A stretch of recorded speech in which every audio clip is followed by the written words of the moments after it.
et bienvenue dans cette émission qui est la vôtre et où vous pouvez chaque soir nous parler de vous et de tout ce qui vous tient à cœur. Jusqu'à 1h du matin, vous avez entièrement carte blanche sur Europe 1. La ligne est ouverte au 39 21. Paul et Sonia sont là, à l'autre bout du fil, pour vous y accueillir avec la complicité de Philippe Chartier, qui est aux commandes de l'émission. Et vous pouvez également me faire part de toutes vos réactions par mail sur le site europe1.fr et également par SMS au 7 39 21. Jusqu'à 1h sur Europe 1. Caroline Dublanche. Bonsoir Sarah. Bonsoir Caroline, je suis contente de vous entendre. Bah écoutez, moi aussi. J'ai jamais participé à une émission et j'ai découvert votre émission il y a trois jours. C'est pas vrai. Ah bon? Et de quelle façon alors? Parce que j'ai entendu que vous parlez à des gens qui ont des petits soucis, des petites choses à régler. Oui. Et ça m'a interpellée. Vous n'avez pas perdu de temps pour m'appeler, c'est bien. Non, j'ai pas perdu de temps. Et le monsieur qui a pris la communication, il est adorable. Je sais. Voyez, vous, depuis 2 jours, vous le connaissez seulement, mais si vous savez, il a un vrai fan club, ce Paul. Moi, je l'adore. Il est très gentil, il est très doux, Il vous met en confiance et il vous fait sourire. Il est plein de fantaisie, donc il a plein de qualités. Gentil. Ça, c'est vrai. Il est magnifique, ce gars. Ah bon, écoutez, ça va lui faire plaisir. Je vais lui dire, il est au téléphone là, mais il va être ravi. D'accord. Alors Sarah, justement, Paul m'a dit que vous aviez des soucis. Vous faites du souci pour votre fille. Oui, j'ai qu'une fille unique. J'étais mariée avec un monsieur qui, lui, il avait des enfants, mais ils sont grands et on s'est mariés. On a eu Sonia. Et elle a grandi, elle a eu son bac et elle est partie avec Erasmus à Madrid pendant une année. Oui, d'accord. Et après, elle est revenue, mais elle a trouvé un petit stage ici, mais ça n'allait pas très bien. Donc, elle est repartie en Espagne, mais cette fois-ci, c'est dans une autre ville. Elle a trouvé du travail. C'était, je sais pas si je peux citer la marque à l'antenne.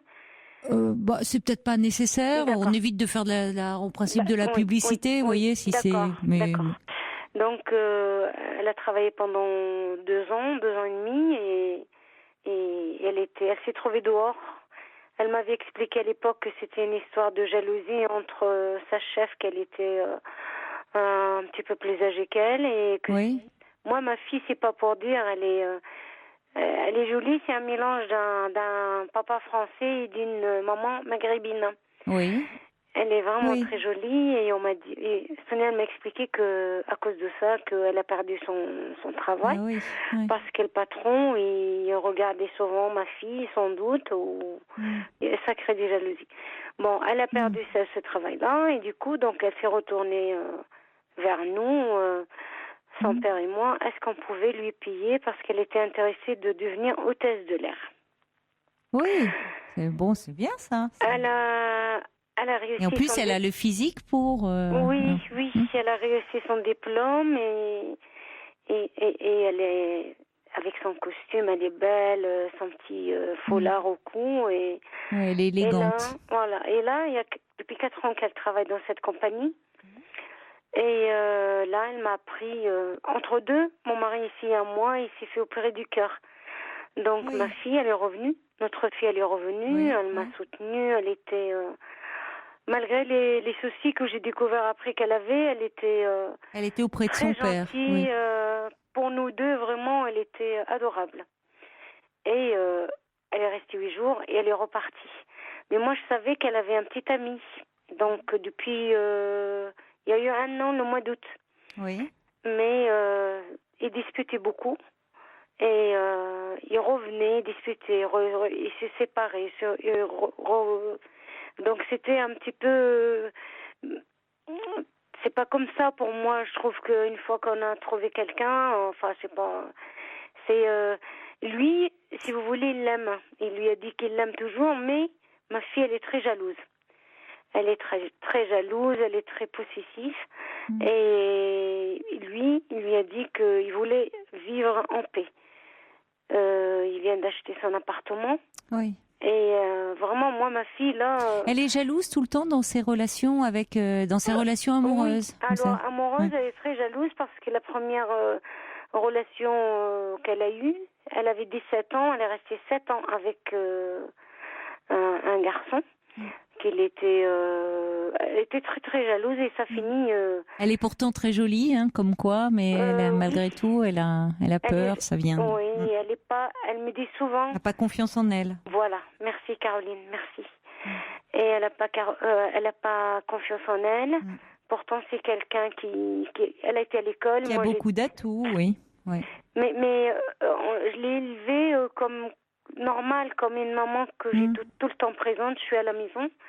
Ses repas, ils étaient prêts, son repassage. Je faisais tout. Ma fille, elle faisait rien. Oui, on vous sent très maternelle, oui. Très... C'est votre fille unique ? Oui, pour moi, c'est la fille unique, oui. Pour vous, pas pour votre mari ? Non, mon mari, il a 3 enfants. Il a 2 jumelles et un fils. Mais ils sont très grands. Ils sont plus... Moi, j'ai 58 ans, je l'ai dit hier soir. Oui.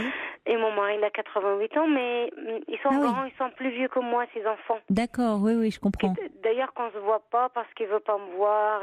Oui, c'est un peu compliqué. Mais c'est pas grave. Et voilà, donc Sonia, elle nous annonce que depuis 2 mois, elle a pris sa décision et qu'elle arrête de travailler avec cette compagnie. Mais moi, j'ai dit pourquoi, parce que au début, je culpabilisais, parce que l'idée de l'hôtesse de l'air, ça venait de moi. J'étais la voir en Espagne et elle me reconduisait à l'aéroport et elle n'avait pas de travail. Elle venait de quitter l'autre travail.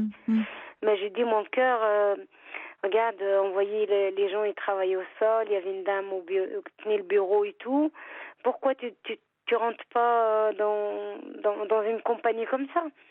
Tu parles les langues, elle parle anglais couramment, espagnol couramment et elle est française de son papa. Oui, c'est bien, oui. Et vraiment, elle se débrouille très bien. Et elle me dit oui, pourquoi? Donc, je l'ai traînée un petit peu jusqu'à cette dame pour avoir des renseignements. Et la dame, elle lui a dit, tu sais, on n'envoie plus de CV, maintenant c'est par Internet, tout ça. Et Sonia, elle l'a fait, donc elle s'est renseignée. Et elle est pour l'école, elle est rentrée à l'école, on a payé son école. Et comme je vous ai dit tout à l'heure, elle a obtenu son diplôme et elle a effectué ses vols. Donc quand elle voyait des avions, elle dit, maman, regarde, c'est là ma vie, je me sens comme un poisson dans l'eau, j'adore. Un jour en Italie, elle fait que l'Europe. D'accord. Par exemple, la Belgique, Amsterdam, excusez-moi, la Hollande, la Belgique, l'Allemagne.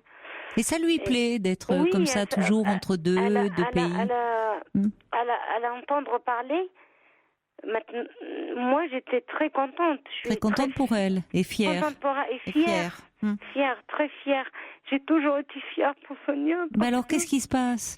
Qu'est-ce qui se passe ce soir? Pourquoi ça vous chagrine, là? J'ai peur qu'elle trouve pas de travail. Et pourquoi? Mais qu'est-ce qui s'est passé? Il y a eu un problème à son travail? Je ne sais pas. Parce que elle vous a appelé, c'est ça, pour vous dire qu'elle ne travaillait plus là dans cette compagnie, c'est ça?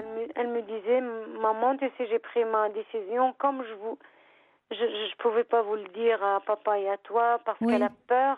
Depuis quand elle me dit qu'elle avait peur de nous, moi, ça me fait très mal au cœur, ça me coupe le cœur. J'ai jamais été quelqu'un de méchant. Non, mais elle devait avoir peur de vous inquiéter. Et surtout si son père avait a eu une opération chirurgicale. Elle voulait pas vous créer de soucis. C'est plus ça, je pense, qu'elle craignait votre réaction. Mais pas que vous soyez, plus que vous soyez inquiet après elle, vous voyez, qu'autre chose. C'est pas qu'elle a peur de vous. D'accord. C'est pas la même chose, à mon avis, je pense. Et là, depuis... après, elle a un petit ami. Ça fait 1 an qu'ils sont ensemble. Il y a eu 1 an le mois d'août. Et là, ça lui tombe au-dessus. Donc, ça va pas. Il veut vivre en paix parce que Sonia, elle est très jalouse et qu'elle lui fait des scènes et tout. Donc, du coup... donc, vous faites du souci pour votre fille. D'accord. Son petit ami l'a quittée. Et elle, donc, elle n'a plus son travail. Voilà. Elle vous l'a annoncé quand, ça? Elle m'a annoncé ça il y a même pas une semaine. D'accord. Quand elle est venue, elle me l'a pas dit face à face. Elle me l'a pas dit.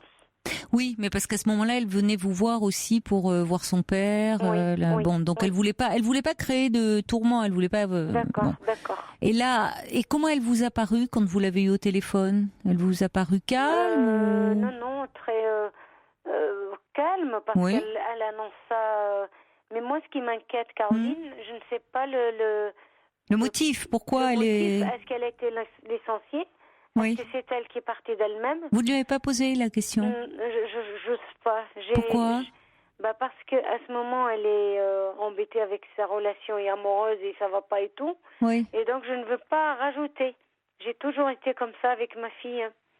J'arrive pas. Oui, mais enfin là, c'est différent. C'est-à-dire, dans la mesure où elle vous a annoncé qu'elle n'était plus à son travail, c'est pas être intrusif, c'est pas vouloir l'ennuyer que de lui demander. C'est au contraire vous intéresser à elle finalement, lui dire qu'est-ce qui mais il s'est passé. Tu as eu des soucis, tu as eu un problème ou tu as qu'est-ce qui se passe? Il y a des licenciements ou c'est toi qui as donné ta démission? Vous voyez, vous pouvez lui demander.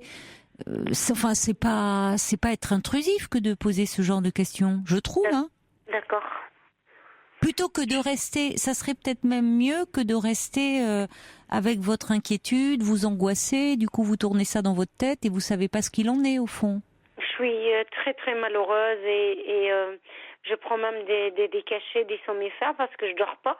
Oui, ça va pas, ça va pas. Et j'ai ça dans ma tête.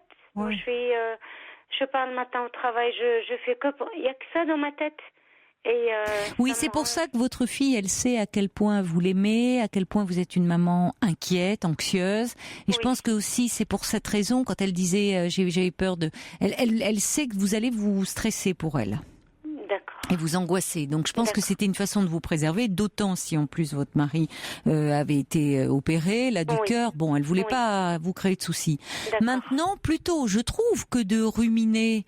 comme vous le faites, vous pouvez la rappeler, votre fille, prendre de ses nouvelles, comme vous le faites, j'imagine, assez souvent.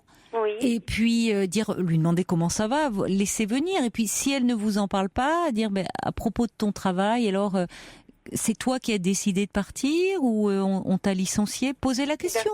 Peut-être que ça lui ferait du bien d'en parler, après tout. D'accord. Et puis bon, parce que c'est différent. Les compagnies aériennes, on sait qu'il y a dans certaines compagnies aériennes c'est un peu compliqué. Oui. Il y a des compressions de personnel, on licencie, mais il y en a plusieurs. Ça ne veut pas dire que si elle avait été licenciée, elle aurait des indemnités et elle retrouvera certainement une autre compagnie. Elle est jeune, votre fille, elle est jeune, elle est au début de sa carrière, elle est pleine de dynamisme, ça devrait aller. Oui, elle est très débrouillarde. Oui, elle a l'air dégourdie. Oui, elle a l'air dégourdie. Oui. Elle a l'air de savoir. Elle n'a pas les deux pieds dans le même sabot, comme on dit. Donc il n'y a pas de. Vous voyez, faut pas vous inquiéter outre mesure. Peut-être d'ailleurs c'est elle qui a donné sa démission parce qu'elle avait des vues sur autre chose. C'est possible. Autant lui demander plutôt que de vous... Parce que finalement, c'est parfois pire de ne pas savoir et de se poser des tas de questions. On échafaude des scénarios qui sont pires que la réalité. Oui. Vous voyez, enfin... C'est tout à fait juste.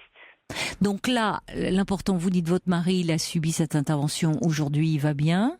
Oui. Bon, donc voilà, ça c'est important. Oui. Il se remet doucement. Oui.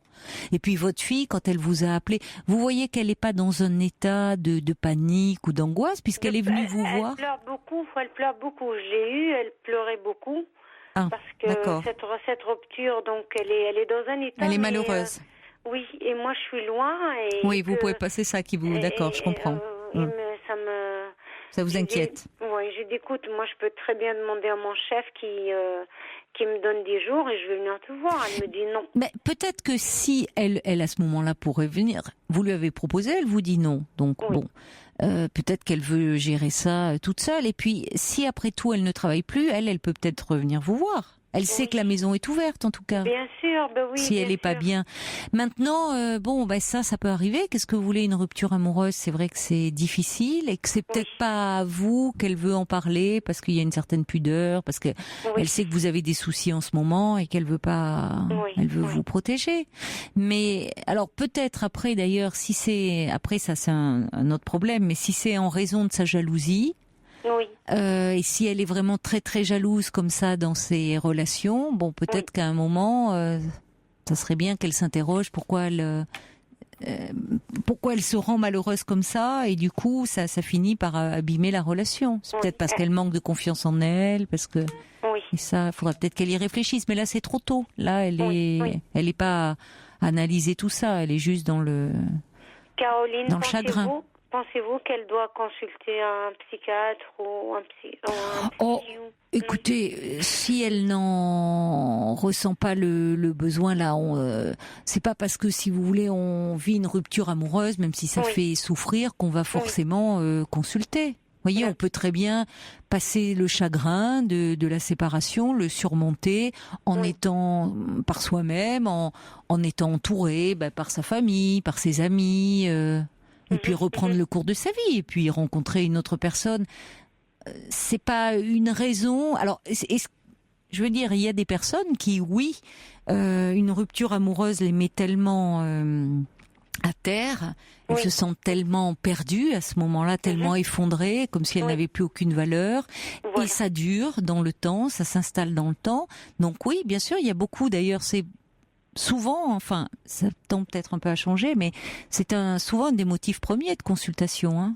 Beaucoup de gens viennent en thérapie après une séparation parce que ça réveille d'autres séparations qui ont pu être mal vécues. La vie est faite de séparation. Et donc parfois une séparation amoureuse vient raviver un peu des chagrins, des choses qui n'ont pas bien été réglées. Mais là, pour le moment, ça serait prématuré. Vous voyez, on n'a pas, on va pas voir le psychiatre dès qu'on a un chagrin, une peine, un souci dans l'existence. D'accord. Vous voyez, c'est si vraiment il y a quelque chose qui s'installe et qu'on a l'impression qu'on n'arrive plus à avancer. D'accord. Mais je vous dis vraiment, rassurez-vous par rapport à son travail, en tout cas, puisqu'elle vous dit déjà qu'elle le savait quand elle est venue vous voir.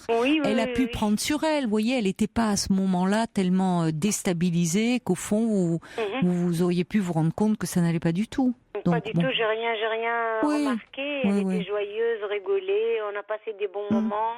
Donc peut-être que sa séparation amoureuse, finalement, l'a fait plus souffrir que son travail même. À mon avis, oui, je le sens, oui, je comprends que vous vouliez pas l'embêter en ce moment si vous la sentez malheureuse, mais vous avez fait ce qu'il y avait à faire en lui disant que vous étiez là pour elle, vous lui avez proposé de venir. Elle sait que vous l'aimez beaucoup et qu'elle peut compter sur vous, c'est important. Maintenant, elle vous a dit non, donc qu'est-ce que vous pouvez faire de plus? Rien. Si ce n'est l'appeler, prendre de ses nouvelles, savoir si elle va mieux. Voilà. D'accord. Mais pour le moment, laissez comme ça, là. D'accord. Bon. Et puis vous apaisez un peu, vous. Il faut lui faire confiance à votre fille. Elle a plein de qualités. Il n'y a pas de raison qu'elle rebondisse pas. Et dans sa vie amoureuse, elle est très jolie, donc elle rencontrera. Elle est certainement très courtisée. Et puis, dans le travail, elle aura aussi certainement plein d'autres propositions. Rassurez-vous. Merci beaucoup, Caroline. Mais c'est moi qui vous remercie, Sarah, de votre appel. Je vous rappellerai aussi. Avec plaisir, oui, vous pouvez, bien sûr, avec plaisir, nous donner de vos nouvelles. De nouvelles, et on parlera aussi, si vous voulez bien, de moi aussi. Écoutez, avec plaisir. Une autre nuit, alors vous pourrez me rappeler pour me parler de vous cette fois-ci, Sarah. Puisque vous, maintenant, vous avez découvert l'émission il y a 2 jours, maintenant, vous savez, on est là tous les soirs. Merci beaucoup. Je vous embrasse. Au revoir, Sarah. Vous dites un grand merci au monsieur qui m'a... à Paul, c'est promis. Je l'embrasse pour vous. Merci beaucoup. Au revoir, Sarah. Au revoir. Toutes vos confidences à Caroline Dublanche au 39 21. 39 21. 50 centimes la minute plus coût de l'appel.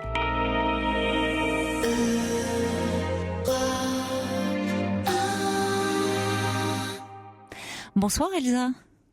Bonsoir Caroline. Alors moi je vous appelle, je voudrais avoir votre avis sur le comportement d'un proche, c'est un vieux cousin. D'un vieux cousin ? Oui. D'accord. Je vous entends pas bien, pardonnez-moi, c'est pour ça que je vous fais répéter. Vous m'entendez ? Oui, mais le son était un peu sourd, donc je vous entendais pas bien, c'est pour ça que je vous ai fait répéter. Oui, là je vous entends mieux. Merci. Ok, très bien. Donc, si vous voulez, il y a des comportements un peu curieux. Par exemple, là, moi j'ai eu des événements dans ma vie, des décès, tout ça, qui n'ont pas été simples. J'ai été quand même pas mal en difficulté, puis là je m'en sors. Maintenant je suis stabilisée, j'ai un travail, etc. Ça va mieux. À part quelques petits soucis de santé, mais ça m'inquiète pas plus que ça. Et j'espère que ça n'évoluera pas. Oui.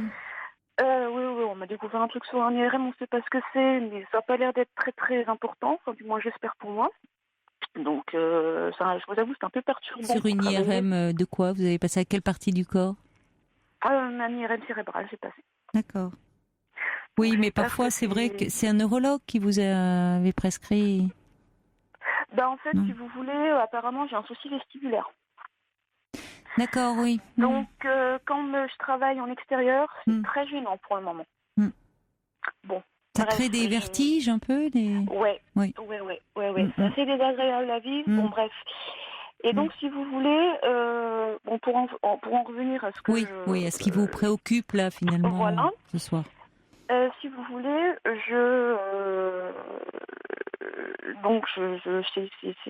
cette personne, je suis très très proche avec lui, enfin je l'ai toujours été, mais on s'est perdu de vue, en fait on n'était plus du tout en contact pendant 1 an.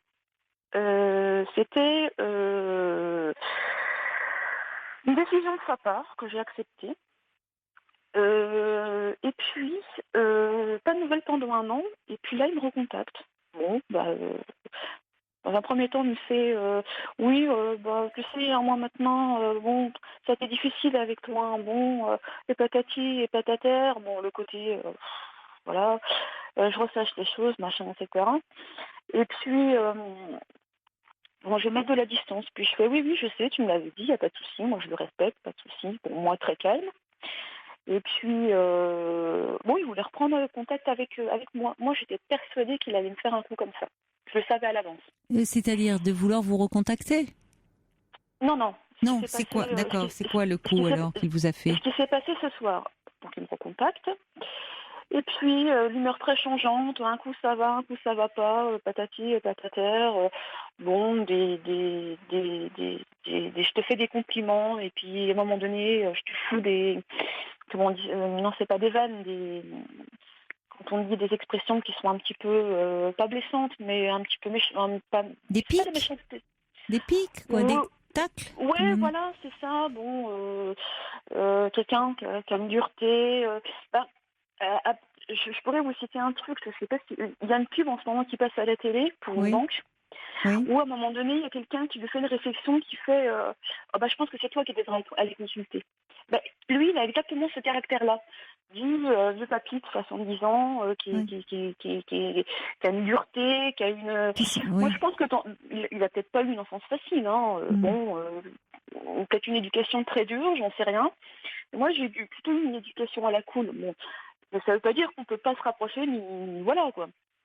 Il avait quand même l'air d'être plutôt content que je réussisse ma vie, que je sois plus stabilisée, que j'ai un boulot, mais etc. C'est un vieux cousin, vous m'avez dit, hein, c'est ça ? Donc c'est un... Ouais. Oui, ça a sauté une génération ou un cousin de cousin.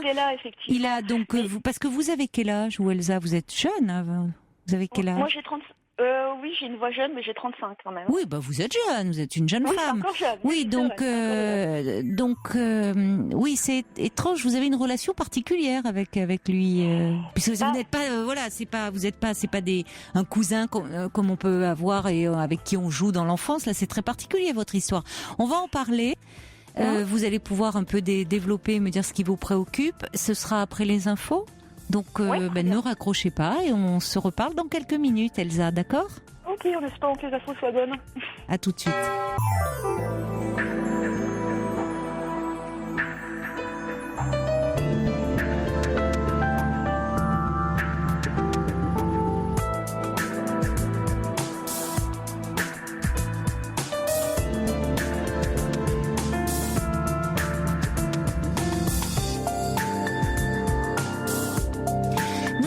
ensemble pour 2 heures de direct, comme chaque soir, 2 heures de dialogue et de partage.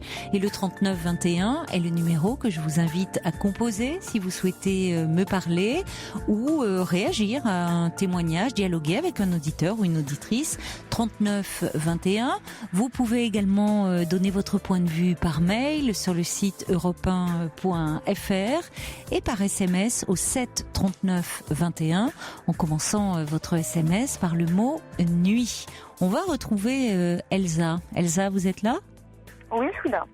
Alors Elsa, vous me dites que vous avez du mal à cerner, à comprendre le comportement d'un de vos vieux cousins. C'est pas moi qui me permets de l'appeler comme ça, mais c'est vous, puisque vous êtes une jeune femme de 35 ans, lui il en a 70, et donc par moment il se montre affectueux avec vous, il vous fait des cadeaux, et puis l'instant d'après il peut être très cassant, voilà, un peu, oui, c'est un peu agressif peut-être, oui. Pas agressif, mais oui, plutôt cassant. Plutôt cassant, d'accord. Bon, est-ce que c'est lié parce que vous dites comme parfois vous dites il est âgé. Bon, est-ce que il est devenu comme ça avec l'âge non, un peu? Non, il était comme ça parce qu'il m'a connue petite. Il était comme ça aussi déjà dans ces moments-là. Mais il avait une tendance beaucoup plus protective quand j'étais petite, qu'il l'a gardée par la suite.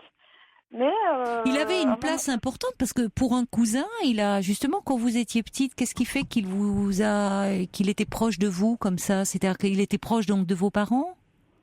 Il y a un truc un peu curieux quand même qui se passait à chaque fois. Lui, il pensait toujours qu'en fait, à un moment donné, mes parents, à une époque, auraient pu être dangereux pour moi. Alors qu'en fait, absolument pas. Ah bon? Et mon père pense que c'est... Oui, attendez voir, c'est toute une histoire. C'est vraiment une histoire de famille, bref. Et mon père pense l'inverse. Pense qu'en fait, lui, avec son côté blague, machin, tout ça, ça me met dans l'enfance. Et j'ai pas eu une enfance facile. Et ça me rappelle l'adolescence. J'ai pas eu une adolescence loin d'être facile, en plus. Enfin, bref, c'est autre chose.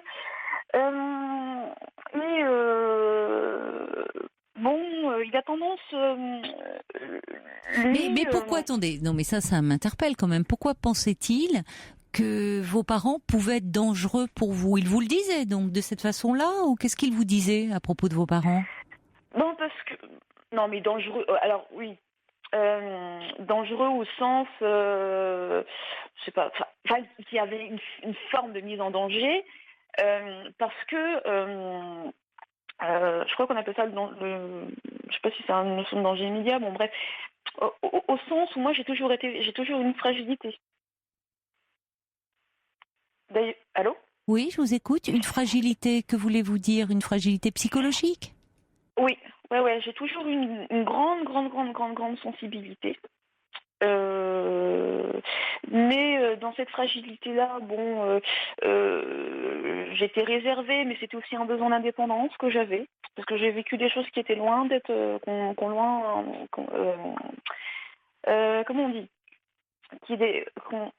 en ce moment, excusez-moi, je sais pas si c'est ce truc, mais je suis beaucoup sur les mots. Attendez, on va marquer une petite... Ce que je vous propose, Elsa, parce qu'on a un petit souci là, on va marquer une petite pause. Je vous retrouve tout de suite après, d'accord? À tout de suite. Oui, il n'y a pas de problème. Ok. Elsa, on va essayer de se centrer, finalement, avant de vous plonger dans cette histoire familiale qui semble un petit peu compliquée. Aujourd'hui, avec cet homme-là, où vous avez du mal un peu à comprendre son comportement, qu'est-ce qui fait? C'est-à-dire, quand il se montre cassant avec vous, vous n'arrivez pas à lui dire que ça suffit? Pourquoi êtes-vous obligé de le voir, au fond, après tout? Je pourrais refuser, mais c'est quand même quelqu'un qui fait partie de la famille, quoi. Pour moi, la famille est très sacrée. C'est assez sacré, d'accord. Mais pourquoi il y a 1 an, il a décidé, lui, de ne plus vous voir, et aujourd'hui, c'est lui qui revient vers vous, et vous dites que vous avez accepté? Je vais vous dire, c'est pour un aspect purement matériel. L'argent, mes relations. Il se mêle de mes relations intimes et amicales, alors que, il ne devrait pas. tu devrais pas avoir tel truc comme ça, c'est dangereux pour toi, et patati, et patater. Oui, mais ça ne va pas, ça. C'est-à-dire qu'il n'a pas à tenir ce rôle-là. Enfin, il n'a même pas à être. Vous ne devriez peut-être pas tant lui parler de votre vie intime. Ouais. Ne pas lui donner ce pouvoir-là sur votre vie, parce que il n'a pas. Je vais vous dire quelque chose. Lui, pardon de vous couper. Lui, il a toujours pensé que mon père était absent avec moi. Absent. Mais mon père, était dans le domaine du théâtre. Donc c'était quelqu'un à un moment donné qui bougeait beaucoup. Et puis c'est vrai qu'à un moment donné, j'ai souffert de cette absence-là. Mais il y a eu un événement dans ma vie où, voilà, moi j'ai perdu ma maman d'une maladie grave. Il y a eu un rapprochement avec mon père. Oui. Et j'ai l'impression que cette personne-là, c'est pas qu'il l'ait pas accepté. Il est un peu en rivalité avec votre père, au fond. Il voudrait jouer ce rôle-là auprès de vous. Ouais, c'est un peu ça. Ouais. Il a des enfants, lui, ce monsieur ? Non. Et non. C'est quelqu'un qui... Voilà. Bon, après, c'est privé. Puis bon, après, on sait jamais... je vais pas rentrer dans les détails plus intimes. Ça reste aussi, hein, mais non, il n'a pas d'enfant. Bon, voilà. Et il n'est pas en couple ? Il a vécu en couple ou... Oui. Oui. Et là, il est seul ? Oui, c'est récent en plus, ouais. C'est récent, d'accord. Mais il se mêle trop de votre vie, finalement. Enfin, il a pas... D'ailleurs, même un père ne devrait pas... On sent qu'aussi qu'il a... On a l'impression qu'il est en regret, il y a quelque chose qui est très pervers, quelque chose qui est en même temps de l'ordre de l'émotion. Je pense que c'est quelqu'un qui est trop dans l'émotion, mais en même temps dans la perversité. Il va me dire, mais tu sais, hein, avec ce côté cassant, et puis en même temps, il va revenir vers moi en disant, oui, mais tu sais, je m'excuse. Elsa, vous n'êtes pas obligée de tout accepter, c'est-à-dire que vous soyez attachée à la famille, c'est bien, c'est une chose, mais ça ne veut pas dire que vous devez tout accepter, des comportements, et apparemment la relation avec cet homme semble beaucoup vous perturber, vous amener à vous poser beaucoup de questions. Si c'est pas un facteur d'équilibre pour vous, vous pouvez aussi moins le voir. Et en tout cas, pour vous protéger, moins lui parler de vous et de votre vie privée. Parce que je trouve qu'il y a quelque chose de problématique qu'un homme de cet âge-là s'intéresse autant à votre vie intime de jeune femme. Ça va pas. Et quand bien même il aurait eu à un moment tenu un rôle de père, le père, il peut être là, le côté un peu protecteur et rassurant, mais il ne doit pas entrer comme ça dans l'intimité, être un peu... cette proximité ne va pas, voilà.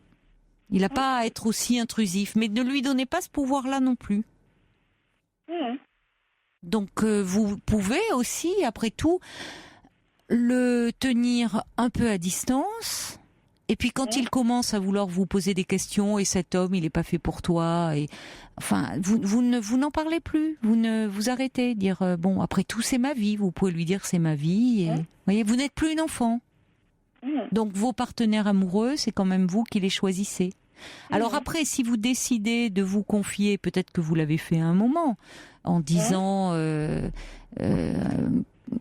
évidemment, ça lui donne prise, lui, mais il n'a pas à juger quand vous êtes dans une relation de ce qui est bon pour vous, d'autant qu'il le faisait déjà quand vous étiez enfant, en disant que votre père était dangereux, vos parents étaient dangereux, ce qui me dit de vous n'était pas le cas. Donc là, il y a quelque chose qui ne va pas. Peut-être qu'il est en rivalité, peut-être qu'effectivement, il vous a investi trop, et qu'il aurait... et qu'il veut continuer à jouer un rôle de père, mais un père... drôle de père, j'ai envie de dire, qui va un peu trop loin, qui est un peu trop intrusif, quoi. Donc, prenez de la distance avec lui. Et en tout cas, pour vous protéger, même si vous le voyez, ne parlez pas trop de vous. Posez-lui des questions sur lui, puisque lui s'est séparé récemment, demandez-lui comment il va, ou parlez de la famille, mais pas trop de votre vie. Ne lui donnez pas trop de prise. D'accord ? Bonne chance. Bon courage, Elsa. Au revoir. Beaucoup. Caroline Dublanche sur Europe 1. Bonsoir, Marie. Bonsoir. Je n'en reviens pas de vous avoir au téléphone. C'est vrai ? Ah bon ? Parce que je trouve ça facile. Ah, ben merci de le dire. Merci, je trouve ça très facile. Donc Vous pensiez que ça allait être plus compliqué? Oui, je me suis dit, je vais attendre des heures. Mais non. Je me suis décidée d'un coup, ce soir, tout d'un coup. Vous avez eu de la chance, un petit peu, quand même, c'est vrai. Parfois, c'est pas, il faut bien le dire, parfois vous attendez un petit peu plus, parfois même on ne vous rappelle que quelques jours après, parce qu'on n'a pas pu vous passer. Bon, ben voilà, là, il y avait vous avez appelé, vous vous retrouvez à l'antenne, tant mieux. Voilà. Et je vous écoute depuis des années. Ah, ben c'est gentil. Pas depuis le début, probablement, je ne sais plus. Eh ben voilà, c'est pour vous récompenser de votre fidélité, alors. Je plaisante, hein. On fait pas de tri, vous l'avez bien vu. Voilà. Donc, je vous téléphone. J'ai un souci dans la famille. J'ai 3 enfants. Oui. Voilà. Et j'ai mon fils du milieu qui a 42 ans. Oui. Est marié, un enfant. Donc, jusque-là, tout va bien. Oui. Et puis, il travaille. Il a un travail. Il s'était mis à son compte pendant plusieurs années. Ça a végété un peu. Il a décidé de repartir dans le milieu du travail. Donc, il a trouvé un travail au bout de quelques mois. Oui. Tout ça, ils étaient installés à la maison pendant 9 mois avec femme et enfants. Bon, ça a été une période un peu difficile. Il a été courageux, il a retrouvé du travail. Mais par contre, sa femme ne travaille pas, ne cherche pas de travail. Je trouve qu'elle ne l'aide pas du tout. Elle ne l'aide pas financièrement. Oui. Elle ne l'aide pas du tout. Donc, là, il a repris un travail, mais il n'a pas un salaire extraordinaire, puisque, il redémarre. Donc, elle est à la maison. Ils ont une petite de 2 ans. Elle l'a mis chez une nourrice. Moi, je me suis dit, elle la met chez la nourrice dans l'espoir, pour être tranquille, pour rechercher du travail. C'est compliqué de chercher du travail. Donc, elle va être libre de ses mouvements et tout. Elle va chercher du travail. Mais non, le temps s'écoule. Et alors, ça devient sujet tabou dans la famille. Personne n'ose lui demander qu'est-ce que tu fais, Et pourquoi vous dites que c'est tabou? Parce que c'est tabou, c'est tellement personne n'ose lui dire est-ce que tu cherches du travail. On n'ose pas. On sent que ça la met mal à l'aise. Oui. Et puis elle a dit à ma fille qu'elle voulait pas être jugée. Elle veut pas qu'on la juge. Et votre fils, il en dit quoi, lui?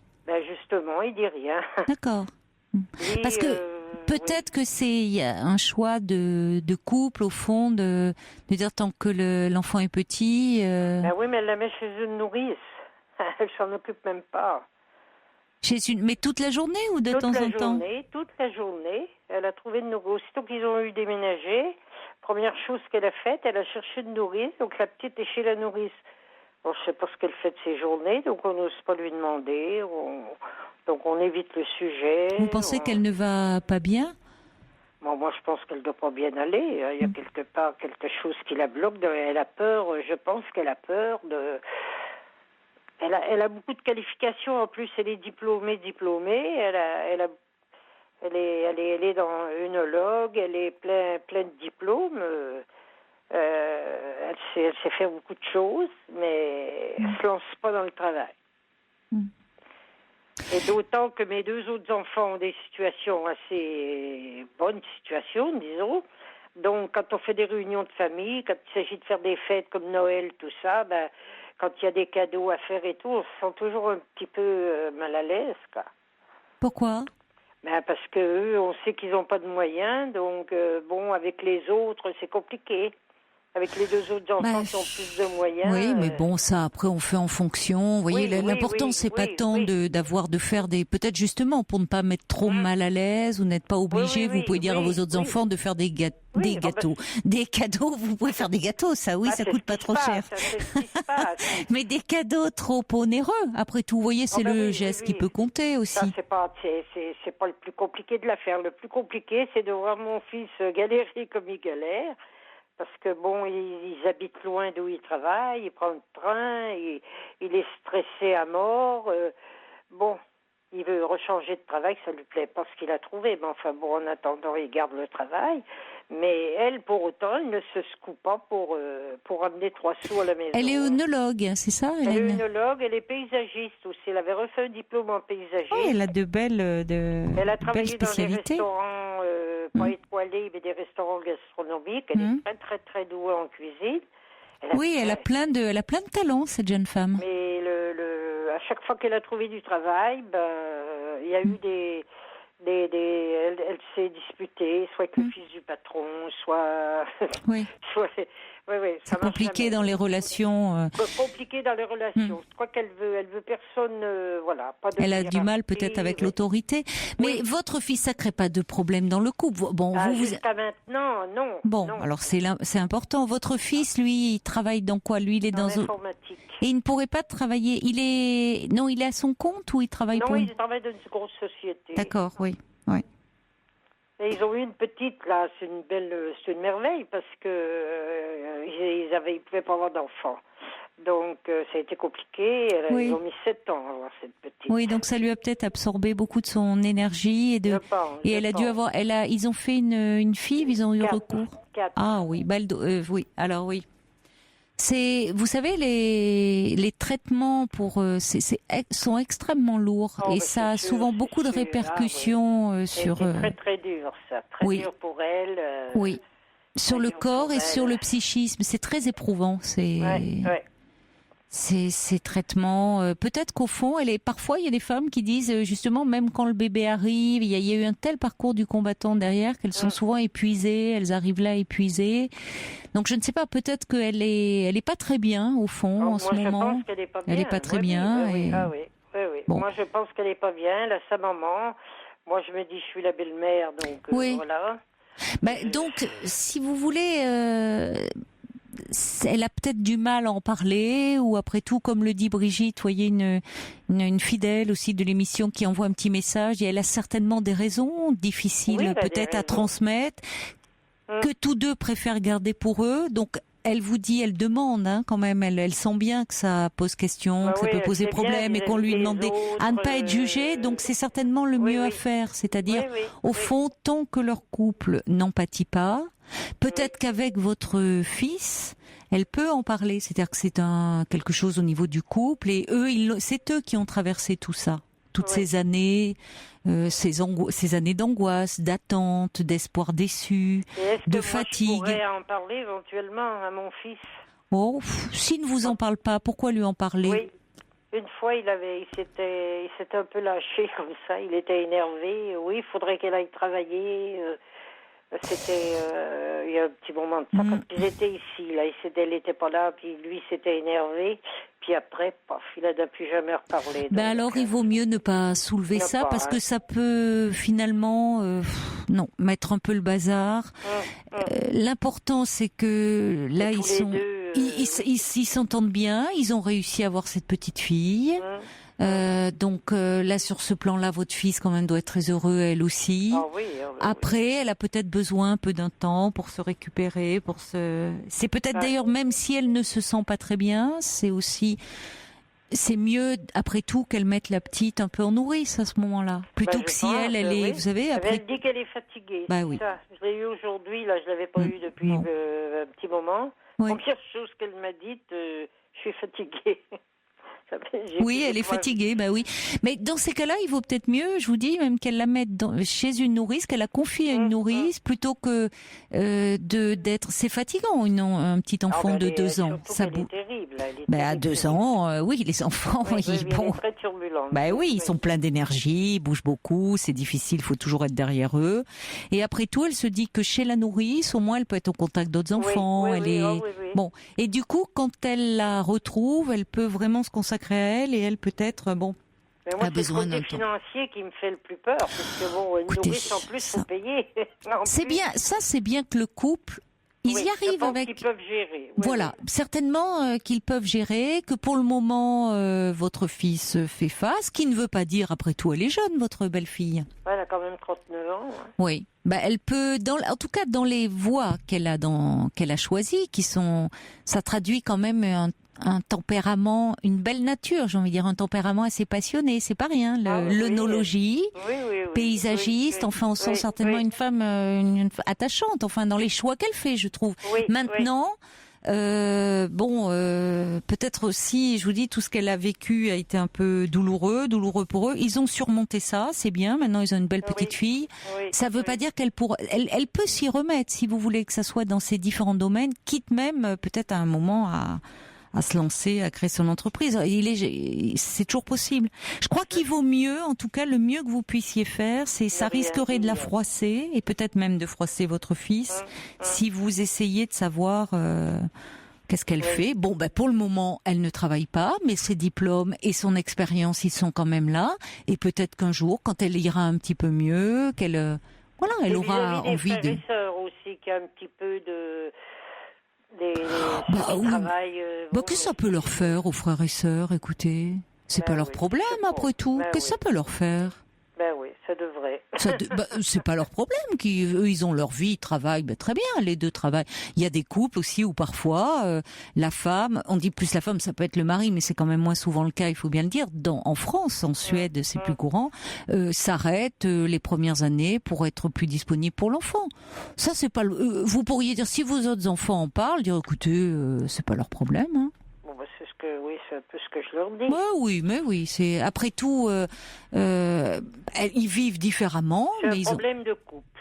C'est peut-être pas un problème dans le couple. Voilà, vous avez raison. C'est dans le couple. Voilà, tant que le couple va bien et le couple peut décider que eux ils fonctionnent comme ça pendant un certain temps et tant que le couple va bien, écoutez. Mais moi, en tant que maman, c'est sûr que. Voilà, je me dis, est-ce qu'ils arriveront à... Vous inquiétez pas. Parce qu'ils ont des projets, ils veulent acheter une maison, ils veulent mais je me dis, ils sont pas réalistes, quoi, c'est pas possible. Mais bon. Écoutez, le jour, c'est bien. Écoutez, ils vont plutôt bien.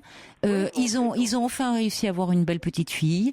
Ils ont des projets, tant mieux. Voyez, vous inquiétez pas trop. Et puis à un moment, peut-être qu'elle décidera ou pas. Après tout, ils peuvent faire un autre choix de vie. Après tout, de se consacrer, qu'elle soit plus disponible pour eux. C'est vous savez. C'est leurs affaires. Oui, c'est leurs affaires. Et puis parfois, il faut accorder aux gens, y compris aux gens qu'on aime, de mener leur vie d'une manière peut-être un peu différente de la nôtre. Ça surprend, mais c'est aussi accepté. Et puis vous, profitez de cette merveilleuse petite fille qu'ils vous ont donnée, là. Non ? Oui, elle est belle. Bon. Elle est super. Alors profitez-en bien et gâtez-la bien Noël, puisqu'elle va commencer, c'est mignon avec le Père Noël à ces âges-là. Elle va attendre le Père Noël. L'année dernière, ils étaient ici encore. Bon. Ils ont été presque un an. Donc profitez, de tout ça et puis laissez-les. Je vous en prie. Je suis très heureuse de vous avoir eu au téléphone. Moi aussi, Marie. Je ne peux pas savoir. Écoutez, tant mieux alors, tant mieux. Merci de votre appel. Caroline, je vous embrasse. Au revoir. Au revoir.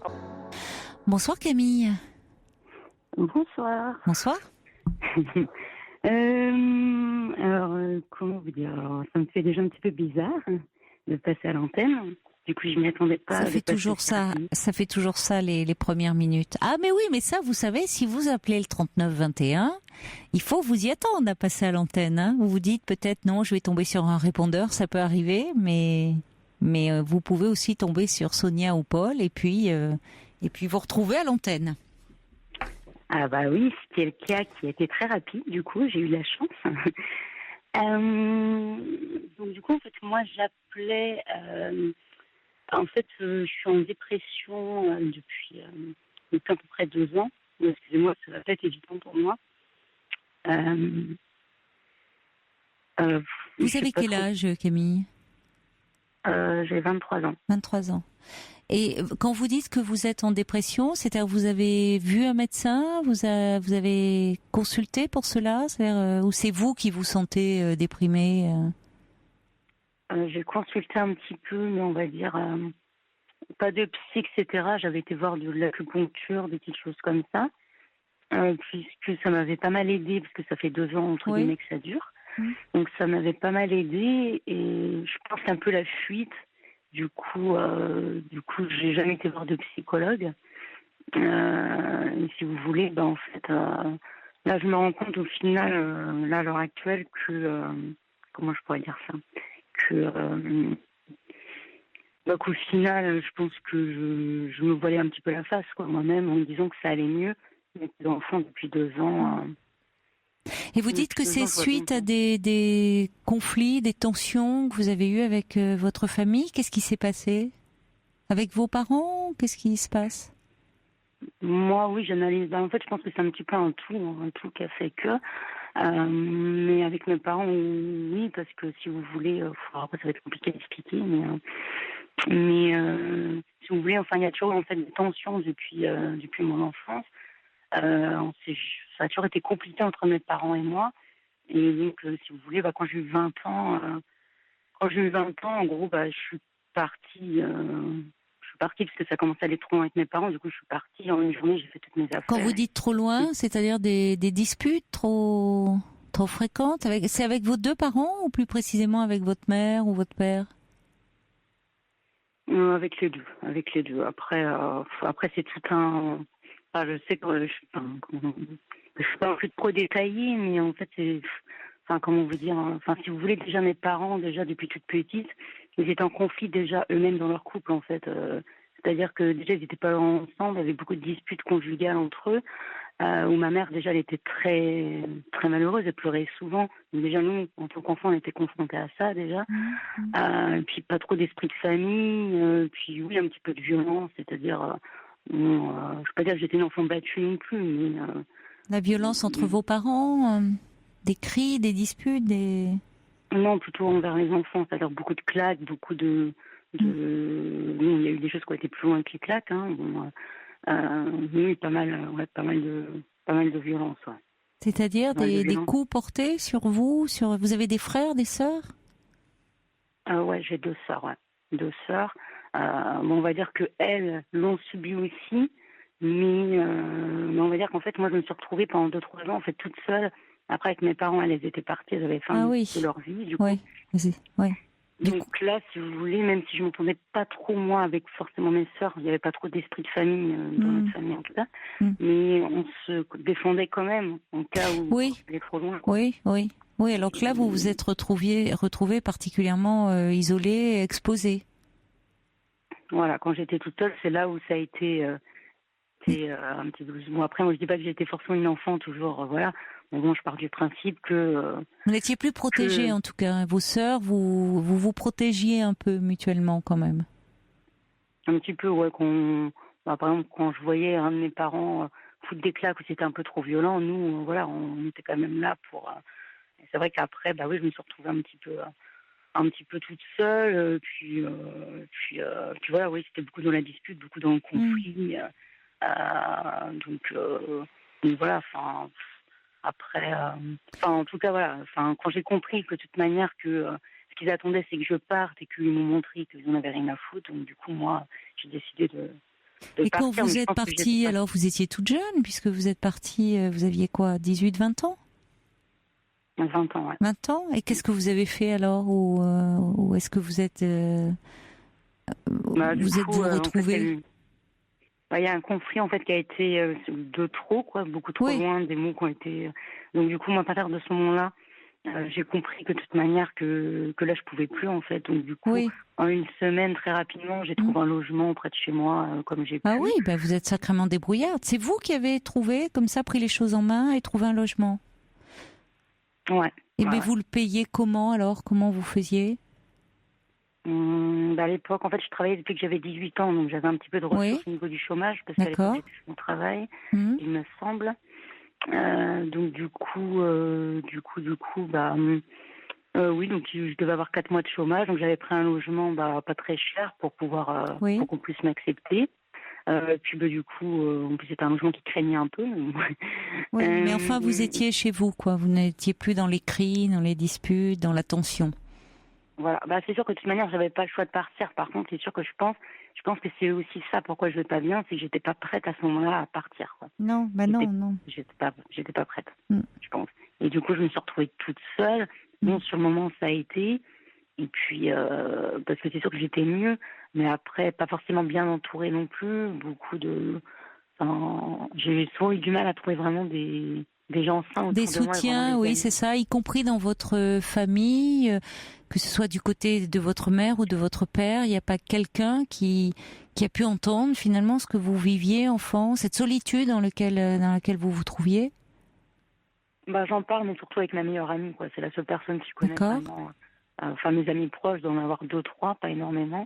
C'est déjà ça, c'est important déjà d'avoir 2, 3 amis très proches comme ça.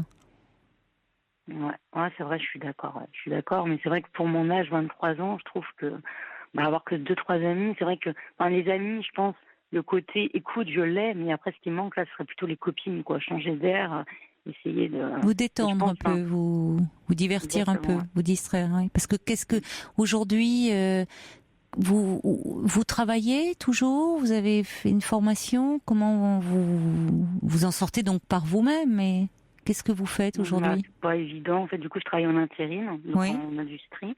D'accord. Donc là, au vu, je pense, de mon état, j'ai perdu mon dernier boulot justement vendredi, il y a une semaine. Et pourquoi vous dites au vu de votre état? Parce que vous n'allez pas bien en ce moment, enfin depuis un petit moment. Ouais, voilà. Et au travail, on vous a fait des... Oui, parce que c'est pour ça que je vous demandais, quand vous m'avez dit que vous étiez en dépression, si c'était un médecin qui avait porté ce diagnostic. Non, c'est vous qui sentez que vous n'allez pas bien, là. Moi, au rapport à, quand je me laisse aller, c'est-à-dire que je me fais la force de faire mon ménage. Attendez, je vous entends pas bien, Camille, il y a quelque chose qui a bougé. Et je vous entends plus. Je vous entends pas bien là. Vous parliez, je vous entendais plus bien.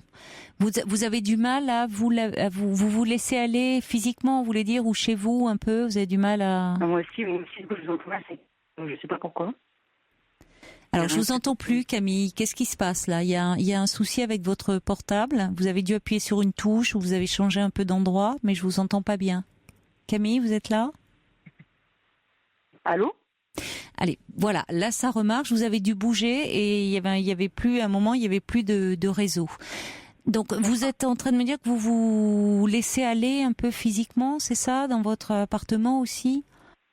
Oui, complètement. C'est vrai que avant j'adorais prendre soin de moi, maintenant pour moi je le fais de moins en moins. J'ai la force de rien, c'est-à-dire que si je m'écoute, je reste sur mon canapé, je dors le plus longtemps possible. Enfin voilà, moi, ne serait-ce que prendre une douche, et prendre soin de moi, sortir. Oui, c'est pas vous. Alors que jusque-là, vous étiez plutôt coquette, enfin, vous. Ouais. Puis quand même quelqu'un d'assez vivant quand même. Et c'est vrai que là, j'ai perdu toute envie, quoi. Envie de sortir, un peu, de voir du monde. Depuis combien de temps vous vous sentez comme ça? Depuis 3 ans à peu près. Mais après, il y a eu des périodes un peu mieux. Mais je pense que vu que je me suis voilée la face depuis 3 ans, ça s'est empiré. Oui, depuis que vous vous retrouvez seule, finalement, quand même, chez vous, et c'est compliqué de vous retrouver comme ça, même si vous avez quelques amis, enfin des amis qui comptent pour vous et vous comptez pour elles, mais vous ne vous sentez pas... C'est difficile de se retrouver si jeune comme ça, sans le soutien d'une famille. Vous êtes un peu trop seule. Sur ce plan-là. En fait, la première année, si vous voulez, ça allait, parce que du coup, avec mes parents, du coup, on se parlait plus. Oui. Donc, la première année, ça allait, mais par contre, après, quand ils ont repris contact avec moi, c'est là, c'est à partir de ce moment-là où vraiment j'ai... Vous avez commencé un peu à vous enfoncer. Ouais. Ils ont repris contact avec vous, et comment ça s'est passé alors, cette reprise de contact? En fait, alors si vous voulez, pendant 1 an, 1 an et demi, j'ai eu aucune nouvelle. Juste ma mère qui m'appelait pour mon courrier pour me dire voilà. Et si vous voulez, en fait, mon grand-père est décédé. Donc du coup, avec ma frangine, on avait un petit peu parlé justement des conflits. Elle m'avait reproché des choses, etc. Et moi, j'avais donné un petit peu ma version des faits. Oui. Ce qui fait que ma sœur qui aime toujours en fait qu'il y ait le moins de conflits possible, a essayé d'en parler un peu à ma mère. Et du coup, là, ma mère m'a appelé en fait, au rapport au décès de mon grand-père et aussi en rapport à ce que ma sœur a pu lui dire en fait. Donc elle m'a laissé un message et moi, quand ça a beaucoup me culpabilisé. Du coup, j'ai pas pu résister. Et du coup, au rapport à l'enterrement, tout ça, j'y suis allée. Vous y êtes allée, oui. Vous avez revu donc. Voilà. Ouais. Vous étiez C'était le père de votre mère qui est décédé.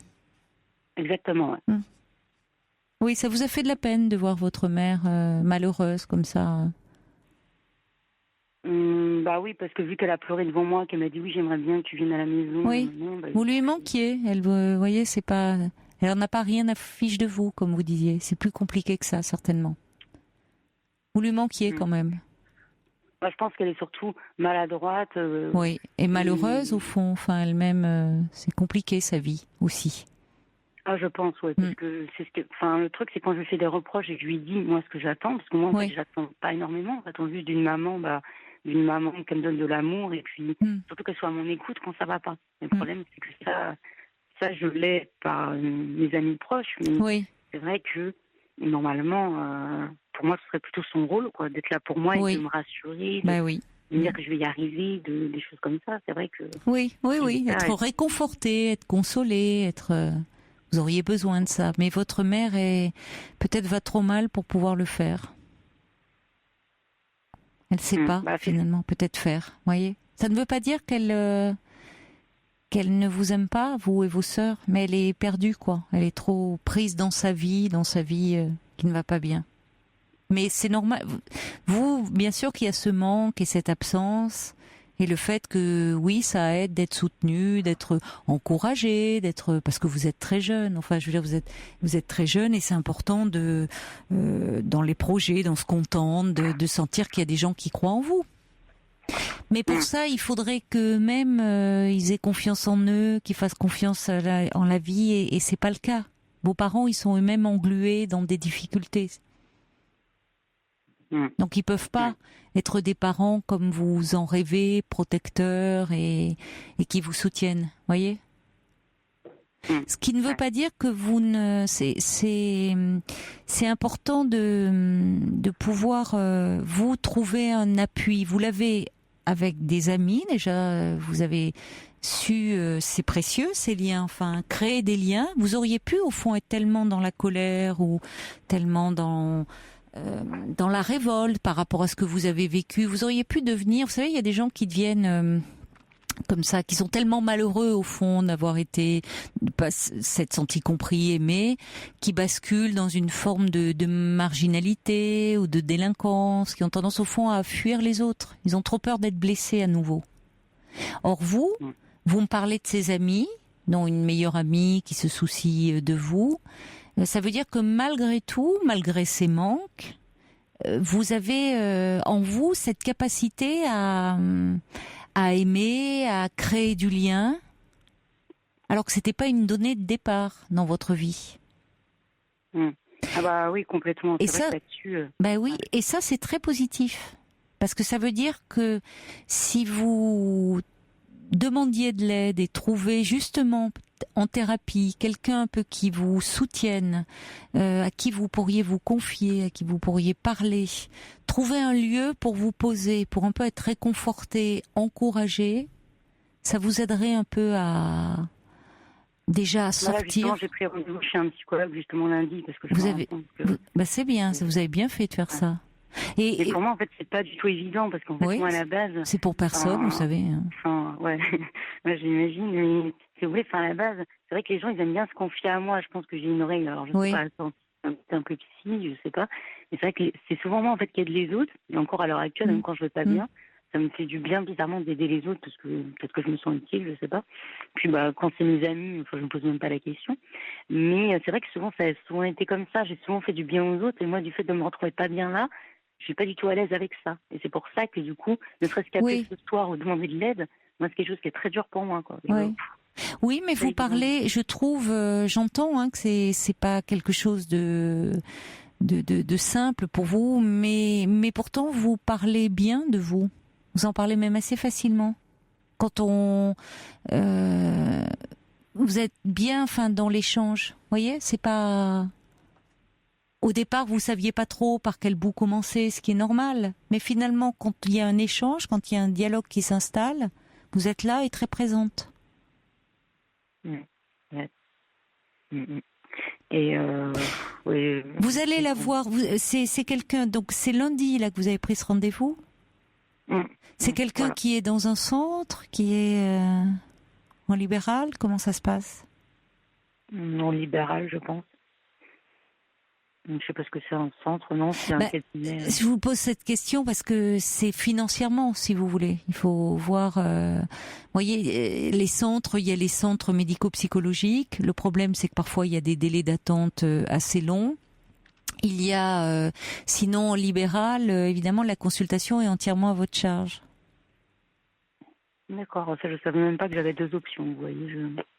Mais alors là aussi, si le thérapeute s'adapte aux conditions matérielles, hein, c'est-à-dire que pour quelqu'un qui est étudiant, quelqu'un qui est au chômage ou quelqu'un qui a vraiment un revenu, des petits revenus, le coût de la séance ne sera pas le même que quelqu'un qui a un revenu tout à fait décent. Vous voyez, on s'adapte, mais je vous le dis parce que ça compte aussi quand même ça. Si vous me dites que là actuellement vous n'avez plus de travail, bon. Que ça ne soit pas un motif, si jamais ça se passe bien, pour arrêter, quoi. Parce que vous avez raison d'avoir fait une démarche, en tout cas. J'essaie un petit peu d'avancer, parce que c'est vrai que j'ai pas envie d'être le genre de personne qui, comme on dit, c'est difficile, mais de voir qu'il y a un problème et puis de pas agir, entre guillemets. Donc j'essaye, en tout cas, avec mes petits moyens. Vous avez essayé. Non, vous n'avez pas. Vous avez. C'est compliqué. C'est courageux ce que vous avez fait. C'est compliqué. Enfin, c'est compliqué de se retrouver comme ça, lâché, sans appui, seul dans la vie. C'est compliqué.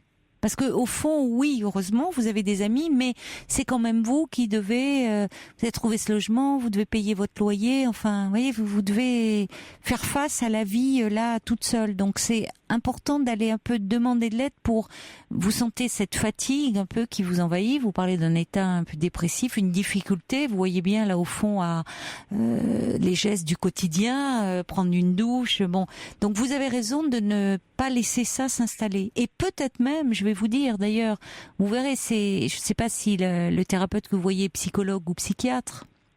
C'est psychologue.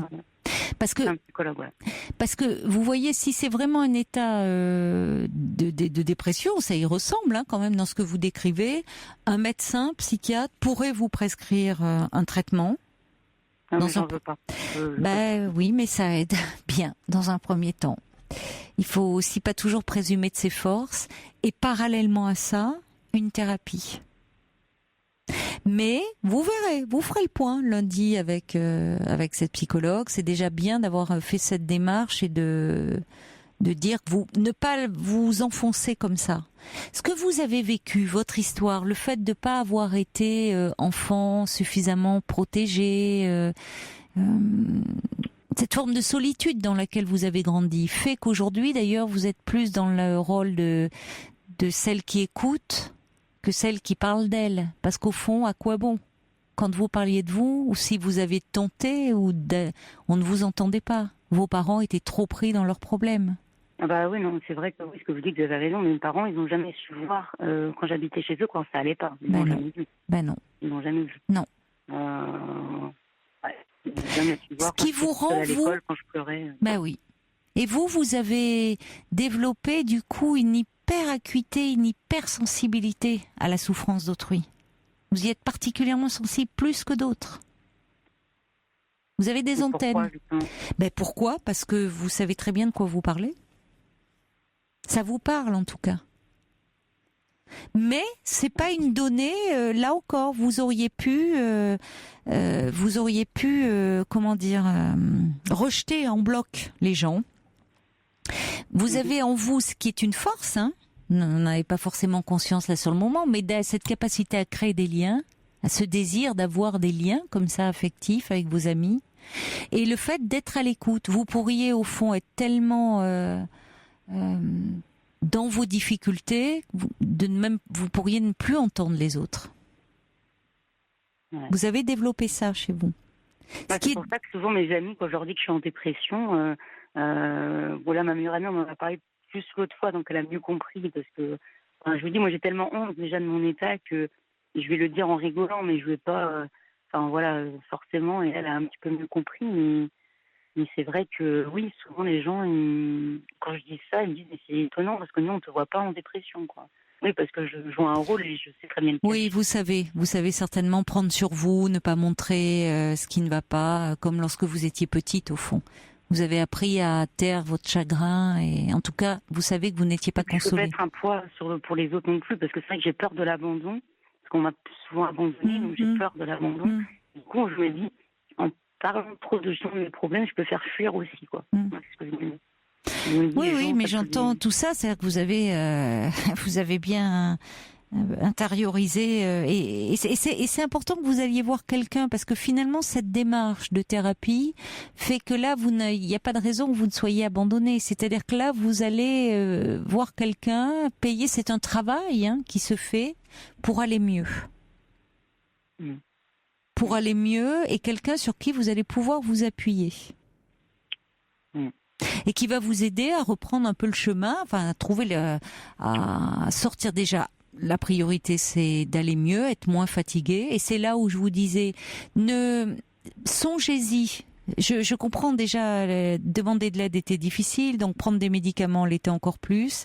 Parfois, si véritablement il y a une dépression de poser, c'est pas la volonté qui permet de s'en sortir. Parce que quand on est dans un état dépressif, c'est pas qu'on n'a plus de volonté, c'est qu'il y a une souffrance morale qui est tellement forte qu'on n'a plus d'énergie, même pour les choses les plus de la vie quotidienne, quoi. Vous parlez, oui, prendre une douche, tout devient difficile. Il n'y a plus d'énergie, il n'y a plus d'envie. Donc ça, c'est pas simplement en se disant allez, je vais me booster et ça va aller mieux. L'entourage parfois pense ça suffit pas. Donc c'est pour je vous le dis que c'est pas négliger cette souffrance morale. Quand on souffre physiquement, on va voir un médecin, il peut nous donner des antidouleurs, il peut faire en sorte en tout cas que la douleur physique disparaisse en soignant, en traitant. Et la douleur morale, malheureusement, on la prend beaucoup moins bien en compte parce qu'on assimile ça de la volonté ou dire ça va passer ou non. À un moment, c'est même plus, vous dites que vous êtes différente de ce que vous étiez. Il y a moins ce goût de vivre, cette joie de vivre, l'envie d'aller vers les autres, de sortir. Vous ne l'avez plus. Et ça, c'est important de l'entendre. Et c'est là où parfois, je vous le dis, les médicaments peuvent aider à retrouver un peu d'énergie, y compris pour parler. Parce que quand on va pas bien, et je trouve que déjà vous parlez bien, ce qui est plutôt bon signe, on n'arrive plus à parler. On n'a même pas l'énergie, on n'a pas les mots. Vous déjà, ça va, vous arrivez à parler de vous. Mais songez-y peut-être parce que pour le coup, même un médecin traitant peut vous prescrire un traitement. Vous verrez, vous ferez le point avec la psychologue, ce qu'elle vous dira. C'est une bonne décision, en tout cas, ça va vous remettre un peu sur les rails et sortir un peu de cette grande fatigue dans laquelle vous vous trouvez. Mais déjà, ça me rassure un peu que vous dites que c'est pas une question de volonté, parce que c'est vrai que j'ai tendance à être dur avec moi-même. Et oui. Non, ça n'a rien à voir. Ça n'a rien à voir avec la volonté. C'est une vraie maladie, c'est un vrai qui passe, ça passe un état dépressif. Mais il suffit pas de se dire bon allez secoue-toi, c'est pas la déprime. La déprime, oui, on a des petits moments comme ça de déprime, on peut dire allez demain ou après-demain ou ça ira mieux la semaine prochaine.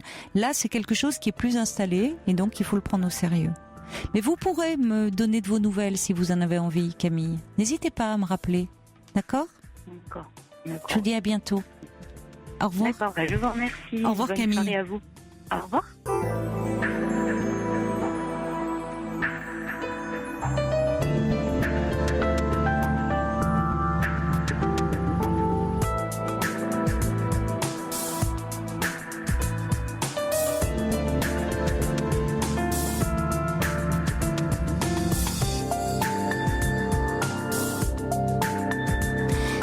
Ensemble encore pour une heure de direct et la ligne est ouverte au 39 21 jusqu'à 1h du matin. Vous avez également le site europe1.fr si vous souhaitez m'envoyer des mails ou les SMS au 7 39 21 et n'oubliez pas de commencer votre SMS par le mot nuit, c'est le mot clé si vous voulez que le SMS parvienne jusqu'à moi.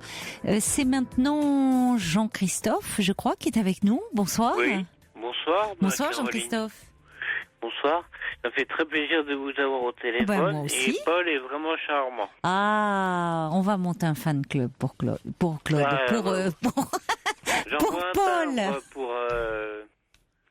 Non, je plaisante. Il séduit aussi bien les femmes que les hommes. Non, je suis pas de ce côté-là. Oh moi. non, mais c'est pas ce que je veux dire, non, mais par sa gentillesse et ça, voilà. Bon. J'avais bien compris. Non, il est très très gentil. Alors Jean Tézobel, merci pour lui, là, ça lui fait plaisir, là, vraiment tous ces soutiens. Dites-moi, vous vouliez me parler de votre petit-neveu. Voilà, alors le dernier neveu, c'est un geek, comme on dit. Ah oui, oui. Il a quel âge? 16 ans. Oui. Alors, il y a le premier qui est à Polytechnique, le second est en prépa, et lui, il a 12 ans, il nous disait, je vais faire un CAP déboueur. Il a réussi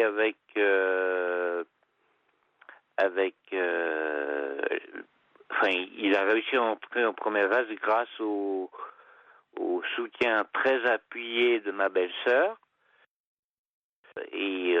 Mais c'est pas brillant, quoi. Et j'ai essayé de voir plusieurs fois en discutant avec lui parce qu'on est assez proches. Vous l'aimez bien, oui. Les trois, je les aime. C'est les fils de mon frère. De votre frère, d'accord. Alors dites-moi, ça place la barre haut là, parce que Polytechnique, une prépa, il y a un peu de provocation. Lui, quand il dit au fond, il n'a pas envie de faire d'études. C'est pas facile, c'est le petit dernier, lui. Oui, c'est le petit dernier, oui. C'est vrai que ça, c'est pas simple pour lui. Il a envie de se différencier, de se distinguer. Non, je crois même pas. Non. Je crois même pas. Je crois qu'il est dans son monde et... Oui, mais il a 16 ans en même temps. Pardon ? Il a 16 ans en même temps. Il est quoi quand vous dites c'est un geek, il est très branché. Il est tout le temps sur Internet, sur les jeux vidéo, sur oui, quoi. Voilà, c'est ça. Oui. Tout le temps. Et bon, ça atteint des sommets. L'année dernière, il appelait son frère 5 minutes avant d'arriver pour lui dire de libérer l'ordinateur parce qu'il allait l'occuper. Oui, mais il y a des jeunes qui sont tellement doués ils créent ils trouvent même, je veux dire, ils arrivent à les systèmes sécurisés. Moi, j'y connais rien là-dedans, mais ils arrivent à rentrer dans les systèmes sécurisés des banques, J'espère qu'il ne fait pas ça. On ne voit pas. Non, non, j'espère aussi parce que ça lui attirerait des ennuis. Il y en avait même un, je crois, qui était arrivé jusque dans la Maison Blanche. Enfin, ils avaient réussi. Donc, ils ont de telles capacités, parfois certains, qu'ils sont sûrs de trouver du boulot. Donc, peut-être que je ne sais pas où il en est, votre petit neveu, mais après tout, il est en première S. Bah alors, ça va très bien. Ça l'empêche pas de suivre sa scolarité. 16 ans, première S, bon. C'est-à-dire, des fois, je me dis, mon vieux, il a que 16 ans. Oui, il est jeune encore. Oh là là. Il a le temps de voir venir. Mais il est quand même en première. Et c'est bien. C'est bien, première S, 16 ans. Oui, mais il y a du boulot de ma belle-sœur quand même, parce que elle. Et votre belle-sœur, alors, ils doivent être très fiers de la réussite de leur garçon là. Ils sont enseignants, qu'est-ce qu'il fait? Parce que je me dis Polytechnique. Non, pas du tout. Non, je préfère pas en parler. Vous voulez pas en parler? Bon, d'accord. Non, on va dire qu'ils sont ingénieurs. D'accord, ouais. Enfin, bon. Le niveau est haut. D'accord, oui, eux-mêmes, bon. Bah, écoutez, vous savez, ça se trouve, il va créer une start-up. Enfin, il y a plein de jeunes comme ça qui trouvent leur voie dans l'informatique. Avec maintenant Internet, il y a plein de choses qui peuvent se mettre en place. Il n'y a pas lieu de s'inquiéter pour lui. Pourquoi vous faites du souci pour lui? Peut-être parce que c'est celui que je préfère. Ah, c'est votre petit préféré, d'accord. Bon, le problème, c'est s'il passait tout son temps, toutes ses journées, toutes ses nuits sur les jeux vidéo, mais apparemment c'est pas le cas.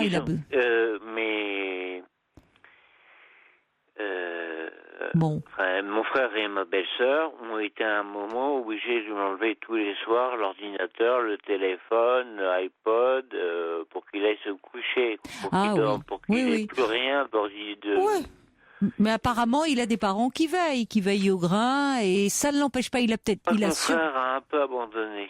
Oui, mais votre belle-sœur, non. Non, elle lâche pas le morceau. C'est une Normande.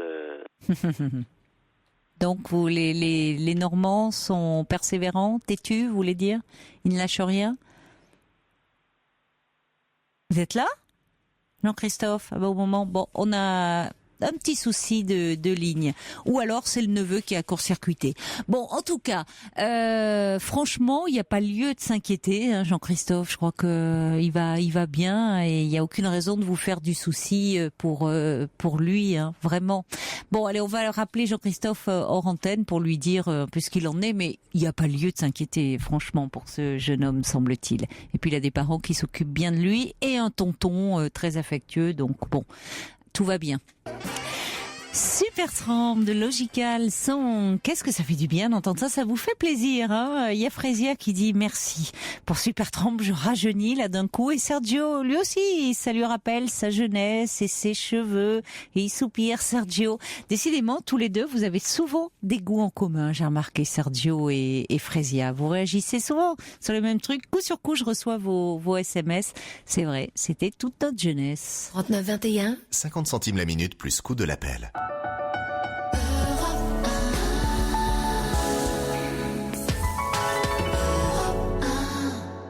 Bonsoir Alexandra. Bonsoir. Bonsoir. Vous connaissez vous Supertramp ou pas? Oui, je quand connais, même. oui. Vous connaissez. Je connais. Mais vous n'étiez pas née, hein, vous, quand c'est sorti tout ça. Non, j'étais pas née, mais de toute façon, de manière générale, la musique d'aujourd'hui, c'est pas trop ça, on va dire. C'est pas trop ça. Alors, vous êtes une toute jeune femme, vous avez 25 ans. C'est ça. Vous avez un petit accent de quoi? De Marseille Non, de l'Ariège, à côté de Toulouse. Ah, tiens, et j'ai pas reconnu l'Ariège, d'accord. Oh, une bien jolie région aussi. Je trouve aussi. Et alors, Alexandra, vous vous demandez, vous vous interrogez un peu sur votre relation avec les garçons, avec les hommes, voilà. Qu'est-ce qui se passe avec eux? Disons qu'à l'heure d'aujourd'hui, je me dirige principalement vers des hommes qui me correspondent pas forcément, où on n'a pas du tout les mêmes attentes. Donc c'est des choses très superficielles qui durent pas. Mmh. Après je sais pertinemment que ma confiance envers les hommes est un peu biaisée, on va dire. De par mon parcours de vie, où on va dire que les hommes de ma vie ont pas fait preuve d'une grande clarté et où j'en ai beaucoup souffert. Donc, pourquoi alors les hommes de votre vie? Vous voulez parler de votre père Alors, c'est un petit peu un pack, quoi. J'ai mon grand-père que j'aimais absolument, de tout mon cœur, oui. qui est décédé d'un cancer, donc il y a maintenant 5 ans, sans nous faire part de sa maladie. Donc moi je l'ai su 3 jours après son décès. 3 jours avant son décès, pardon. Il avait tenu à ne pas le dire, à vous protéger, à ne pas... Voilà, il a tenu à pas le dire, il l'a dit à absolument personne, même ma grand-mère n'était pas au courant. En fait, c'est vraiment quand il en pouvait plus que... on s'est rendu il suivait compte, quand même des traitements. Il a pu réussir. Il faisait des traitements, mais à chaque fois, il partait pour aller voir des copains. C'était quelqu'un de très actif. Donc il est parti pour aller voir des copains, ou il allait à l'hôpital pour se faire sortir une petite tache de vieillesse. Enfin c'était. Ah oui, il a réussi à cacher ça même à votre grand-mère. À tout le monde. Dites-moi, personne n'a vu, quoi. Et moi à ce moment-là, j'étais en pleine dans des concours d'entrée pour entrer en école d'éducateur. Et donc du coup, mon père lui a fait parce qu'ils l'ont appris quand même 2 semaines avant son décès. Donc mon père a fait le choix de ne pas m'en parler tout de suite pour me laisser toutes mes chances sur mes concours, ce que je comprends complètement. Je veux dire. Mais bon, du coup, j'ai pu lui dire au revoir que 3 jours avant. Donc voilà. Après, mon père avait une relation très très forte et en même temps un peu compliquée avec mon grand-père. Et en fait, au décès de mon grand-père, il s'est complètement laissé aller. Déjà, c'était un homme qui était alcoolique. Moi, je l'ai toujours connu alcoolique. Après, il était loin d'être vraiment que ça. C'était un père absolument exceptionnel. Il m'a fait découvrir plein de choses. C'était quelqu'un qui avait le cœur sur la main, qui pouvait donner même ce qu'il n'avait pas, qui avait une force de vie et de caractère. Qui font que voilà, c'est des personnes qu'on ne peut pas oublier. En général, tous ceux qui ont croisé mon père juste 5 minutes se souvenaient du personnage. Et voilà, mais bon, il est décédé donc d'une cirrhose. Moi, j'ai dû chercher les informations auprès de ces médecins parce que je voyais bien que quelque chose n'allait pas. Donc à ce moment-là, moi j'étais dans des études d'éducateur justement. Et en fait, en allant chercher les informations auprès de ces médecins, j'ai appris donc qu'il avait une cirrhose au stade avancé. À partir de là, en fait, les choses se sont enchaînées très vite. Moi, j'en ai parlé à mon père qui est resté complètement muet. En fait, je pense qu'il avait vraiment honte d'être devenu un peu ce qu'il était devenu les dernières années. Les dernières années, de toute façon, notre relation avait été beaucoup plus compliquée qu'elle n'avait pu être quand j'étais plus jeune parce que voilà, moi je supportais pas de voir ce papa absolument formidable qui se laisse aller comme ça, qui n'avait absolument pas conscience ou du moins ne voulait pas du tout reconnaître devant ses proches son alcoolisme. Et il était toujours avec votre mère à ce moment-là? Non, Parce que vous parlez de votre père. Ils se sont séparés quand j'avais 4 ans. Voilà.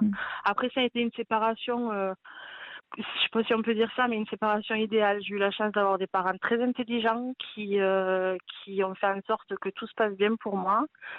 Et ils sont devenus très amis finalement. Et mon père, je crois, est resté amoureux de ma mère tout le restant de sa vie. Ma mère.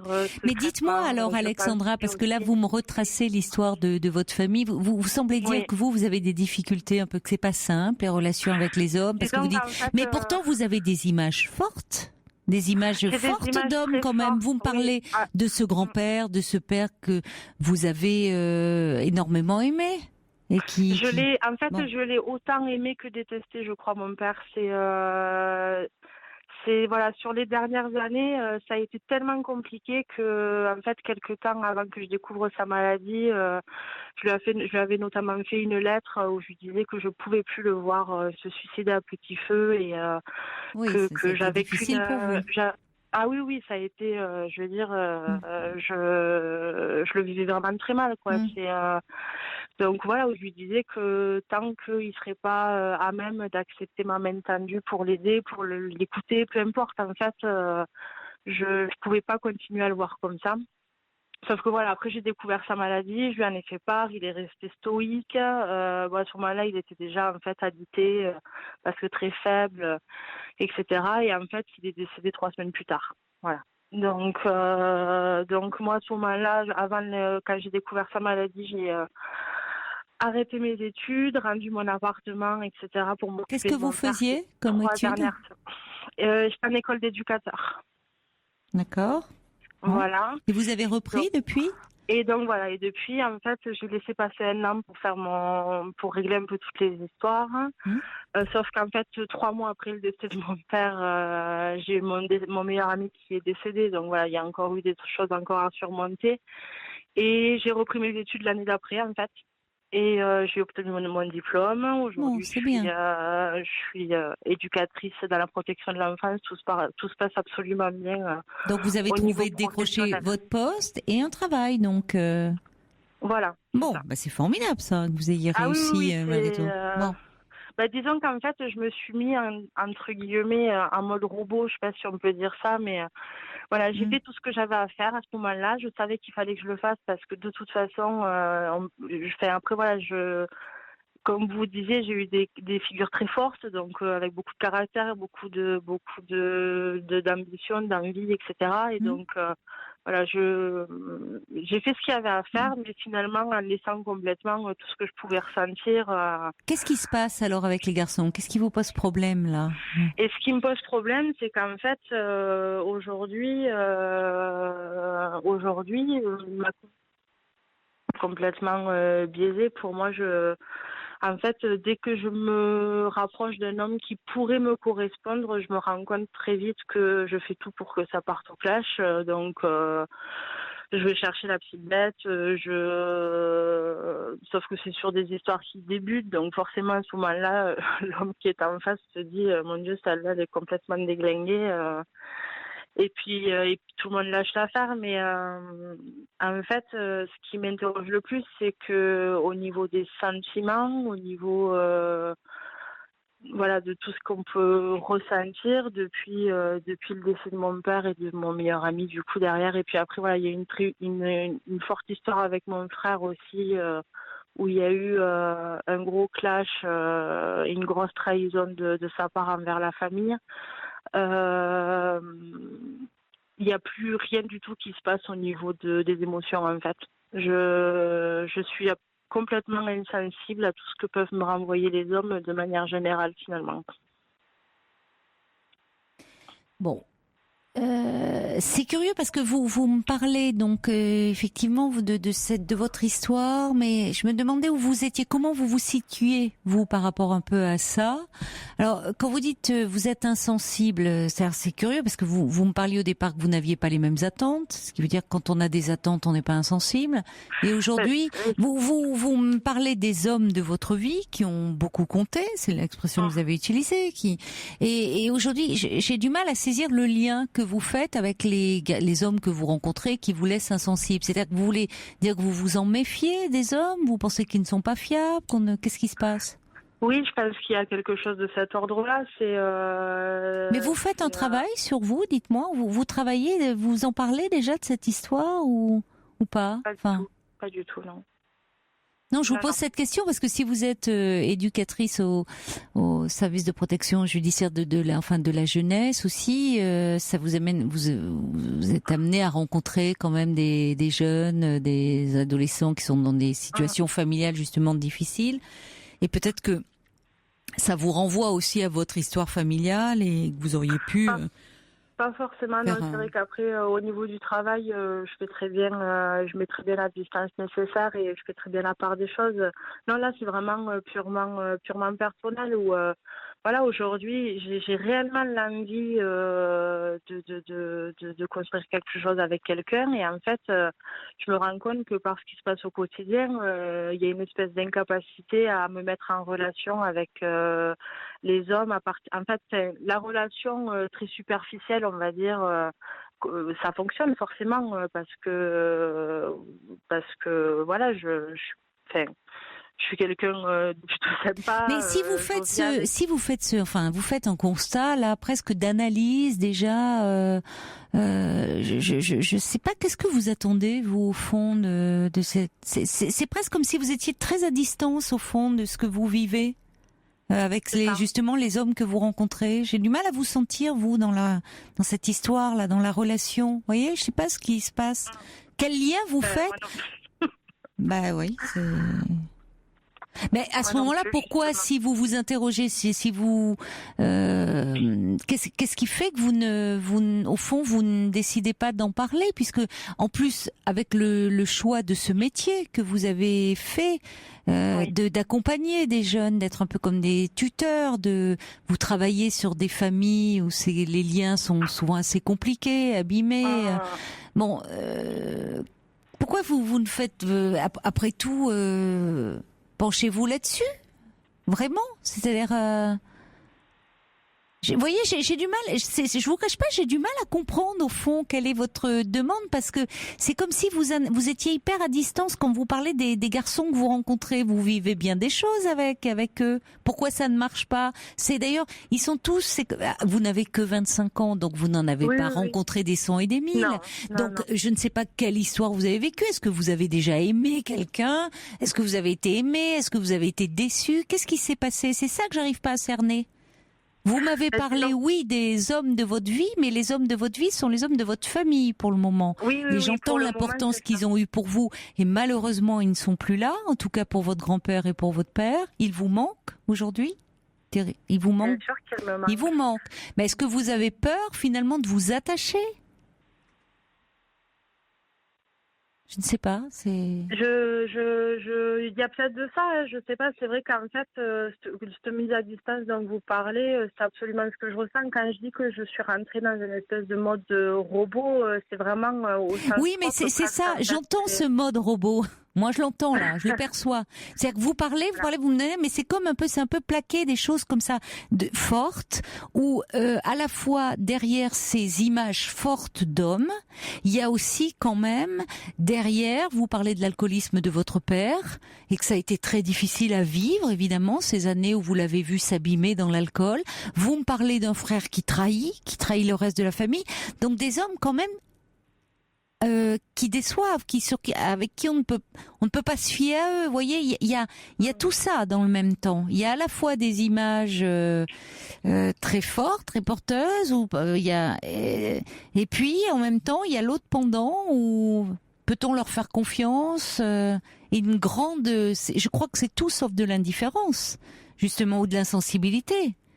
C'est trop, c'est presque trop clivé. Enfin, il y a ça peut basculer c'est pas de l'indifférence en tout cas. C'est comme si vous vous méfiez au fond de l'attachement que vous pourriez leur porter, ou comme si c'était dangereux, je ne sais pas. D'accord.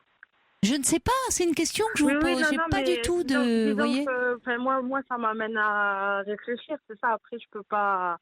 Non, oui, je sais que j'ai une grande méfiance, c'est clair et net, hein, mais ce que je me dis, c'est que voilà, bien sûr qu'on peut pas mettre tout le monde dans le même panier, et justement, je veux dire, dans le cadre de mon travail, je suis confrontée forcément à des situations très compliquées et où je suis la première à relever les points positifs, on va dire, dans ces familles-là, pour donner du sens à mon travail.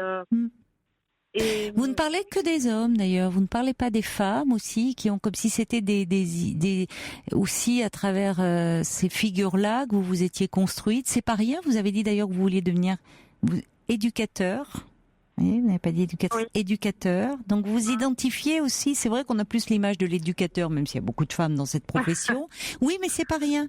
Et vous vous occupez aussi, c'est pas rien de prendre en charge, enfin, de l'éducation de jeunes. De tenir ce rôle-là.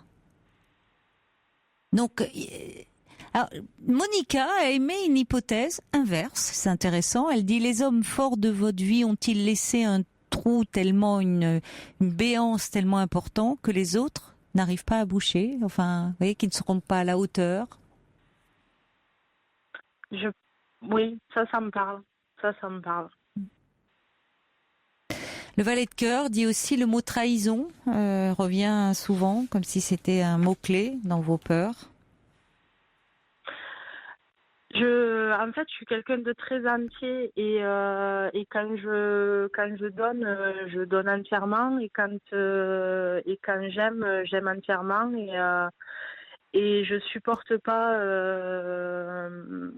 qu'on puisse faire du mal à ceux qui m'entourent, ceux qui m'aiment, et surtout c'est même pas que je le supporte. Enfin, oui, je le supporte pas, mais je le comprends même pas, en fait. Je comprends pas comment on peut, à un moment donné, arriver à salir tout ce qui fait qu'on est nous, finalement. Oui, mais je sais pas de quoi vous parlez, là, quand vous dites salir. Qui salit quoi, au fond? Parce que là, par exemple, avec mon frère, il a fait beaucoup de mal il m'a fait beaucoup de mal, mais par l'intermédiaire de mon père, parce que il s'est servi de sa dernière année de vie où tout était, où mon père était complètement différent, dans le sens où, voilà, comme je disais à la personne que j'ai eu au téléphone, je pense que du côté cognitif, et les médecins après me l'ont confirmé derrière, tout ne s'enclenchait pas comme il fallait, on va dire. Et du coup, en fait, j'ai un frère qui a profité de ça. Après, il a un parcours. Vous savez, Alexandra. Il a un parcours qui est dans ce sens-là. Il a été Alexandra, oui. Vous savez ce que j'entends. Il y a trop de choses. Il y a plein de choses dans votre histoire familiale. Il y a plein de choses comme dans, on dirait, beaucoup de familles, mais là, il y a des événements de vie qui vous ont profondément marqué. C'est pas n'importe quel mot que vous utilisez. Il faudrait aller un peu dénouer tout ce sac de nœuds là. Vraiment. Vous penchez un peu sur votre histoire, et je dirais ça serait d'autant plus protecteur pour vous que dans le cadre de la profession que vous avez embrassée, d'éducateur, au service de la protection judiciaire de la jeunesse, c'est quand même, vous êtes confronté vous êtes un référent pour des jeunes qui sont eux-mêmes pris dans des histoires familiales très complexes. Donc c'est mieux, ça vous protégerait même aussi dans votre travail de dénouer un peu les propres nœuds familiaux qu'il y a. Bien sûr. Bon, parce que c'est compliqué. Vous êtes toute jeune, c'est normal. Vous n'avez que 25 ans, donc vous démarrez aussi dans ce métier et vous avez une histoire familiale avec. Il y a eu en plus ces dernières années des années qui ont été particulièrement lourdes et éprouvantes pour vous, avec ces deuils. Et c'est pas n'importe quel deuil. C'est votre grand-père, c'est votre père et votre frère aujourd'hui. Où c'est comme si vous, là aussi, qui vous déçoit terriblement, mais qui a été pris dans une histoire familiale où il y a l'alcoolisme quand même de votre père, qui entre en ligne de compte, et il a souffert, mais toute la famille souffre dans ces cas-là. Et franchement, moi, je vous inviterai à vous pencher là-dessus, puisqu'on sent que vous êtes en demande de ça. Vous vous interrogez. Ça a des répercussions aujourd'hui sur votre vie, vous de jeune femme, que vous avez aussi à construire. Vous sentez qu'au fond, vous vous protégez beaucoup dans vos relations avec les hommes. C'est ça, quand vous dites au fond, vous êtes comme si vous étiez un peu insensible. Je crois que vous êtes tous sauf insensible, qu'il y a justement des choses qui vous ont terriblement blessé, marqué, et qu'aujourd'hui vous vous protégez. Que tout engagement, tout lien, au fond, avec un homme particulièrement, peut être à nouveau source de souffrance, et vous préservez un peu de ça. Et qu'il serait bien de vous pencher sur ces relations pour vous apaiser un peu. Et peut-être d'ailleurs avec votre frère, c'est-à-dire que... non, mais je suis plus du tout en contact avec mon frère. Les liens sont rompus. Oui, mais vous savez, moi, j'entends beaucoup. Oui, mais j'entends des noms fermes et définitifs sur des liens familiaux rompus. Et puis parfois, les choses sont différentes. On prend du champ, un peu de perspective par rapport à une histoire. Et il y a des choses qui peuvent reprendre. Non, là, pour le coup, lui, c'est une croix définitive. Oui, mais vous savez, à 25 ans, on est souvent dans les croix définitives, et puis quand on avance dans la vie, on se rend compte que, heureusement, les relations, aussi, on peut évoluer soi-même, les autres évoluent, il faut toujours laisser une petite porte ouverte. Rien n'est tranché comme ça. Mais j'y reviens, et pour conclure, compte tenu quand même du métier que vous faites, éducateur auprès d'adolescents en grande difficulté, ça serait bien. Je vais bien, Comment ? J'ai pas dit que c'est. Je vais bien, je veux dire. Vous allez bien, mais vous vous occupez de jeunes qui ne vont pas bien. Et qui ne vont pas bien parce qu'ils viennent de familles où ça ne va pas bien, où il y a des choses très difficiles qui se passent dans leur famille. Et on n'est pas, vous savez, ça laisse jamais indemne de travailler sur la souffrance d'autrui. Bon, donc oui, vous allez bien, le problème il n'est pas là, mais vous avez une histoire familiale qui est assez complexe, et je trouve en plus c'est quand même une précaution pour soi quand on fait ce genre de métier, de travailler un peu sur sa propre histoire pour pouvoir mieux s'occuper des autres et mieux comprendre aussi ce qu'ils vivent dans les liens, voyez, et les aider au mieux. Bon. Bon courage en tout cas, Alexandra. Merci beaucoup. Au revoir. Au revoir. Bonsoir Loïc. Bonsoir Caroline. Bonsoir. Alors je crois que vous avez un problème avec votre nouvelle copine que vous connaissez depuis 2 mois. On va dire mon ami. Votre ami, pardon. Oui. Votre ami. Je préfère Oui, vous avez raison de me reprendre. Vous êtes avec elle depuis 2 mois ? Depuis 2 mois. Et en fait, c'est pas la première fois qu'on a pu se voir au téléphone. Et puis, je souffrais à l'époque d'une forte addiction à l'alcool. Donc, je me suis soigné. Et là, en fait, depuis 3 mois, je renais. C'est le bonheur. Et à la sortie du dernier sevrage que j'ai pu faire, j'ai rencontré cette femme avec qui tout s'est passé doucement et très bien. Et elle me fait de plus en plus confiance. Et dans cette confiance, il s'avère que René a des difficultés psychologiques, voire psychiatriques, très importantes chez elle, qu'elle me confie, et j'ai l'impression qu'elle peut les confier à personne d'autre qu'à moi. Vous l'avez rencontrée dans le cadre d'une cure ? Alors non. Alors en fait, j'ai rencontré, je vais pouvoir expliquer rapidement, je suis tombé en cure avec un monsieur qui est un copain, qui est devenu un copain, qui habite en fait à 200 mètres de chez moi à Lyon, et avec qui je suis devenu très ami. Ah oui. Et le fait est que c'est sa meilleure amie depuis 25-30 ans. Ah oui, d'accord. C'est par le biais de votre amie que vous avez rencontré cette jeune femme. Voilà. D'accord. Et elle, quand elle vous dit ça, quand elle vous parlait de troubles chez elle, de troubles psychiatriques, mais de quelle nature alors ? Eh bien, ils sont relativement difficiles à définir puisque se livrent petit à petit, au compte-gouttes. Oui. D'accord, oui, c'est pas qu'elle ne vous dit pas qu'elle-même est suivie pour tel problème. C'est vous qui décelez qu'il y a... Ah si, elle est suivie, je sais qu'elle suit un thérapeute, un psychothérapeute, mais elle ne suit pas de psychiatre. Et donc, son psychothérapeute lui dit « vous m'appelez quand vous voulez ».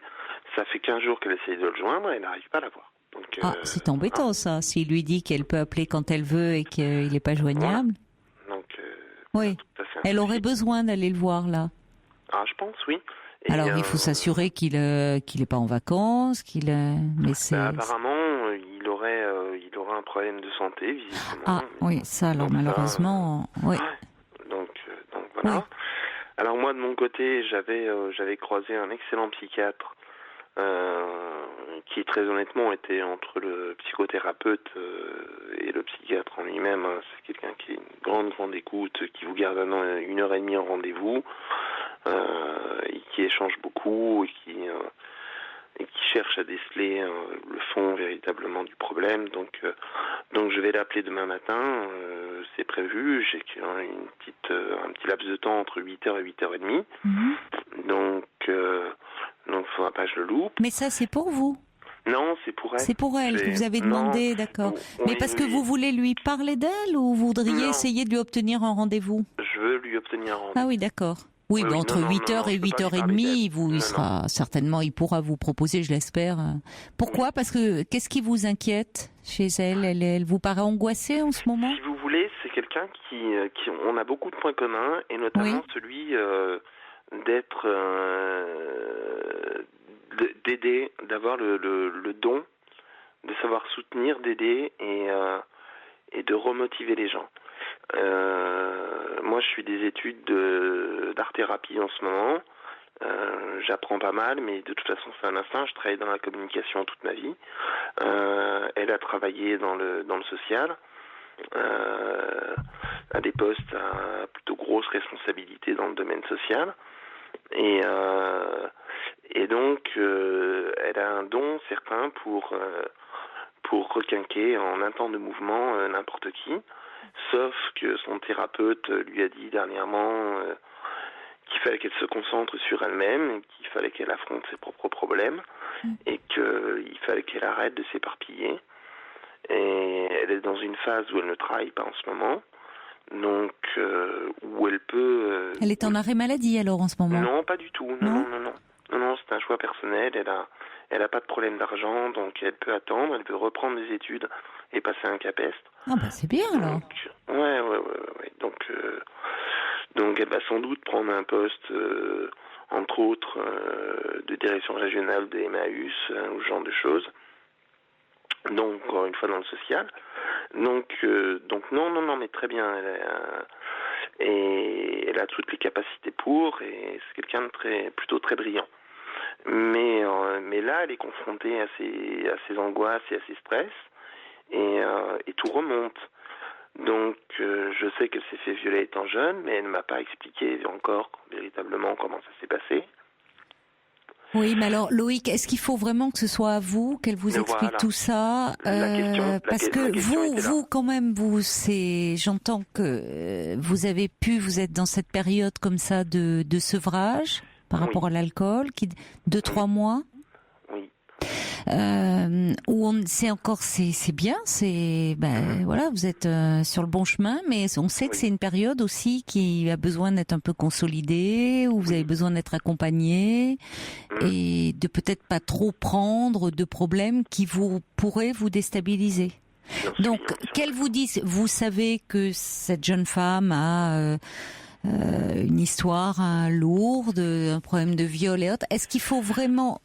Vous êtes au début de votre relation. Est-ce qu'il faut la charger d'événements aussi lourds? C'est bien, ça veut dire qu'elle est en confiance avec vous, elle se sent bien, elle peut parler.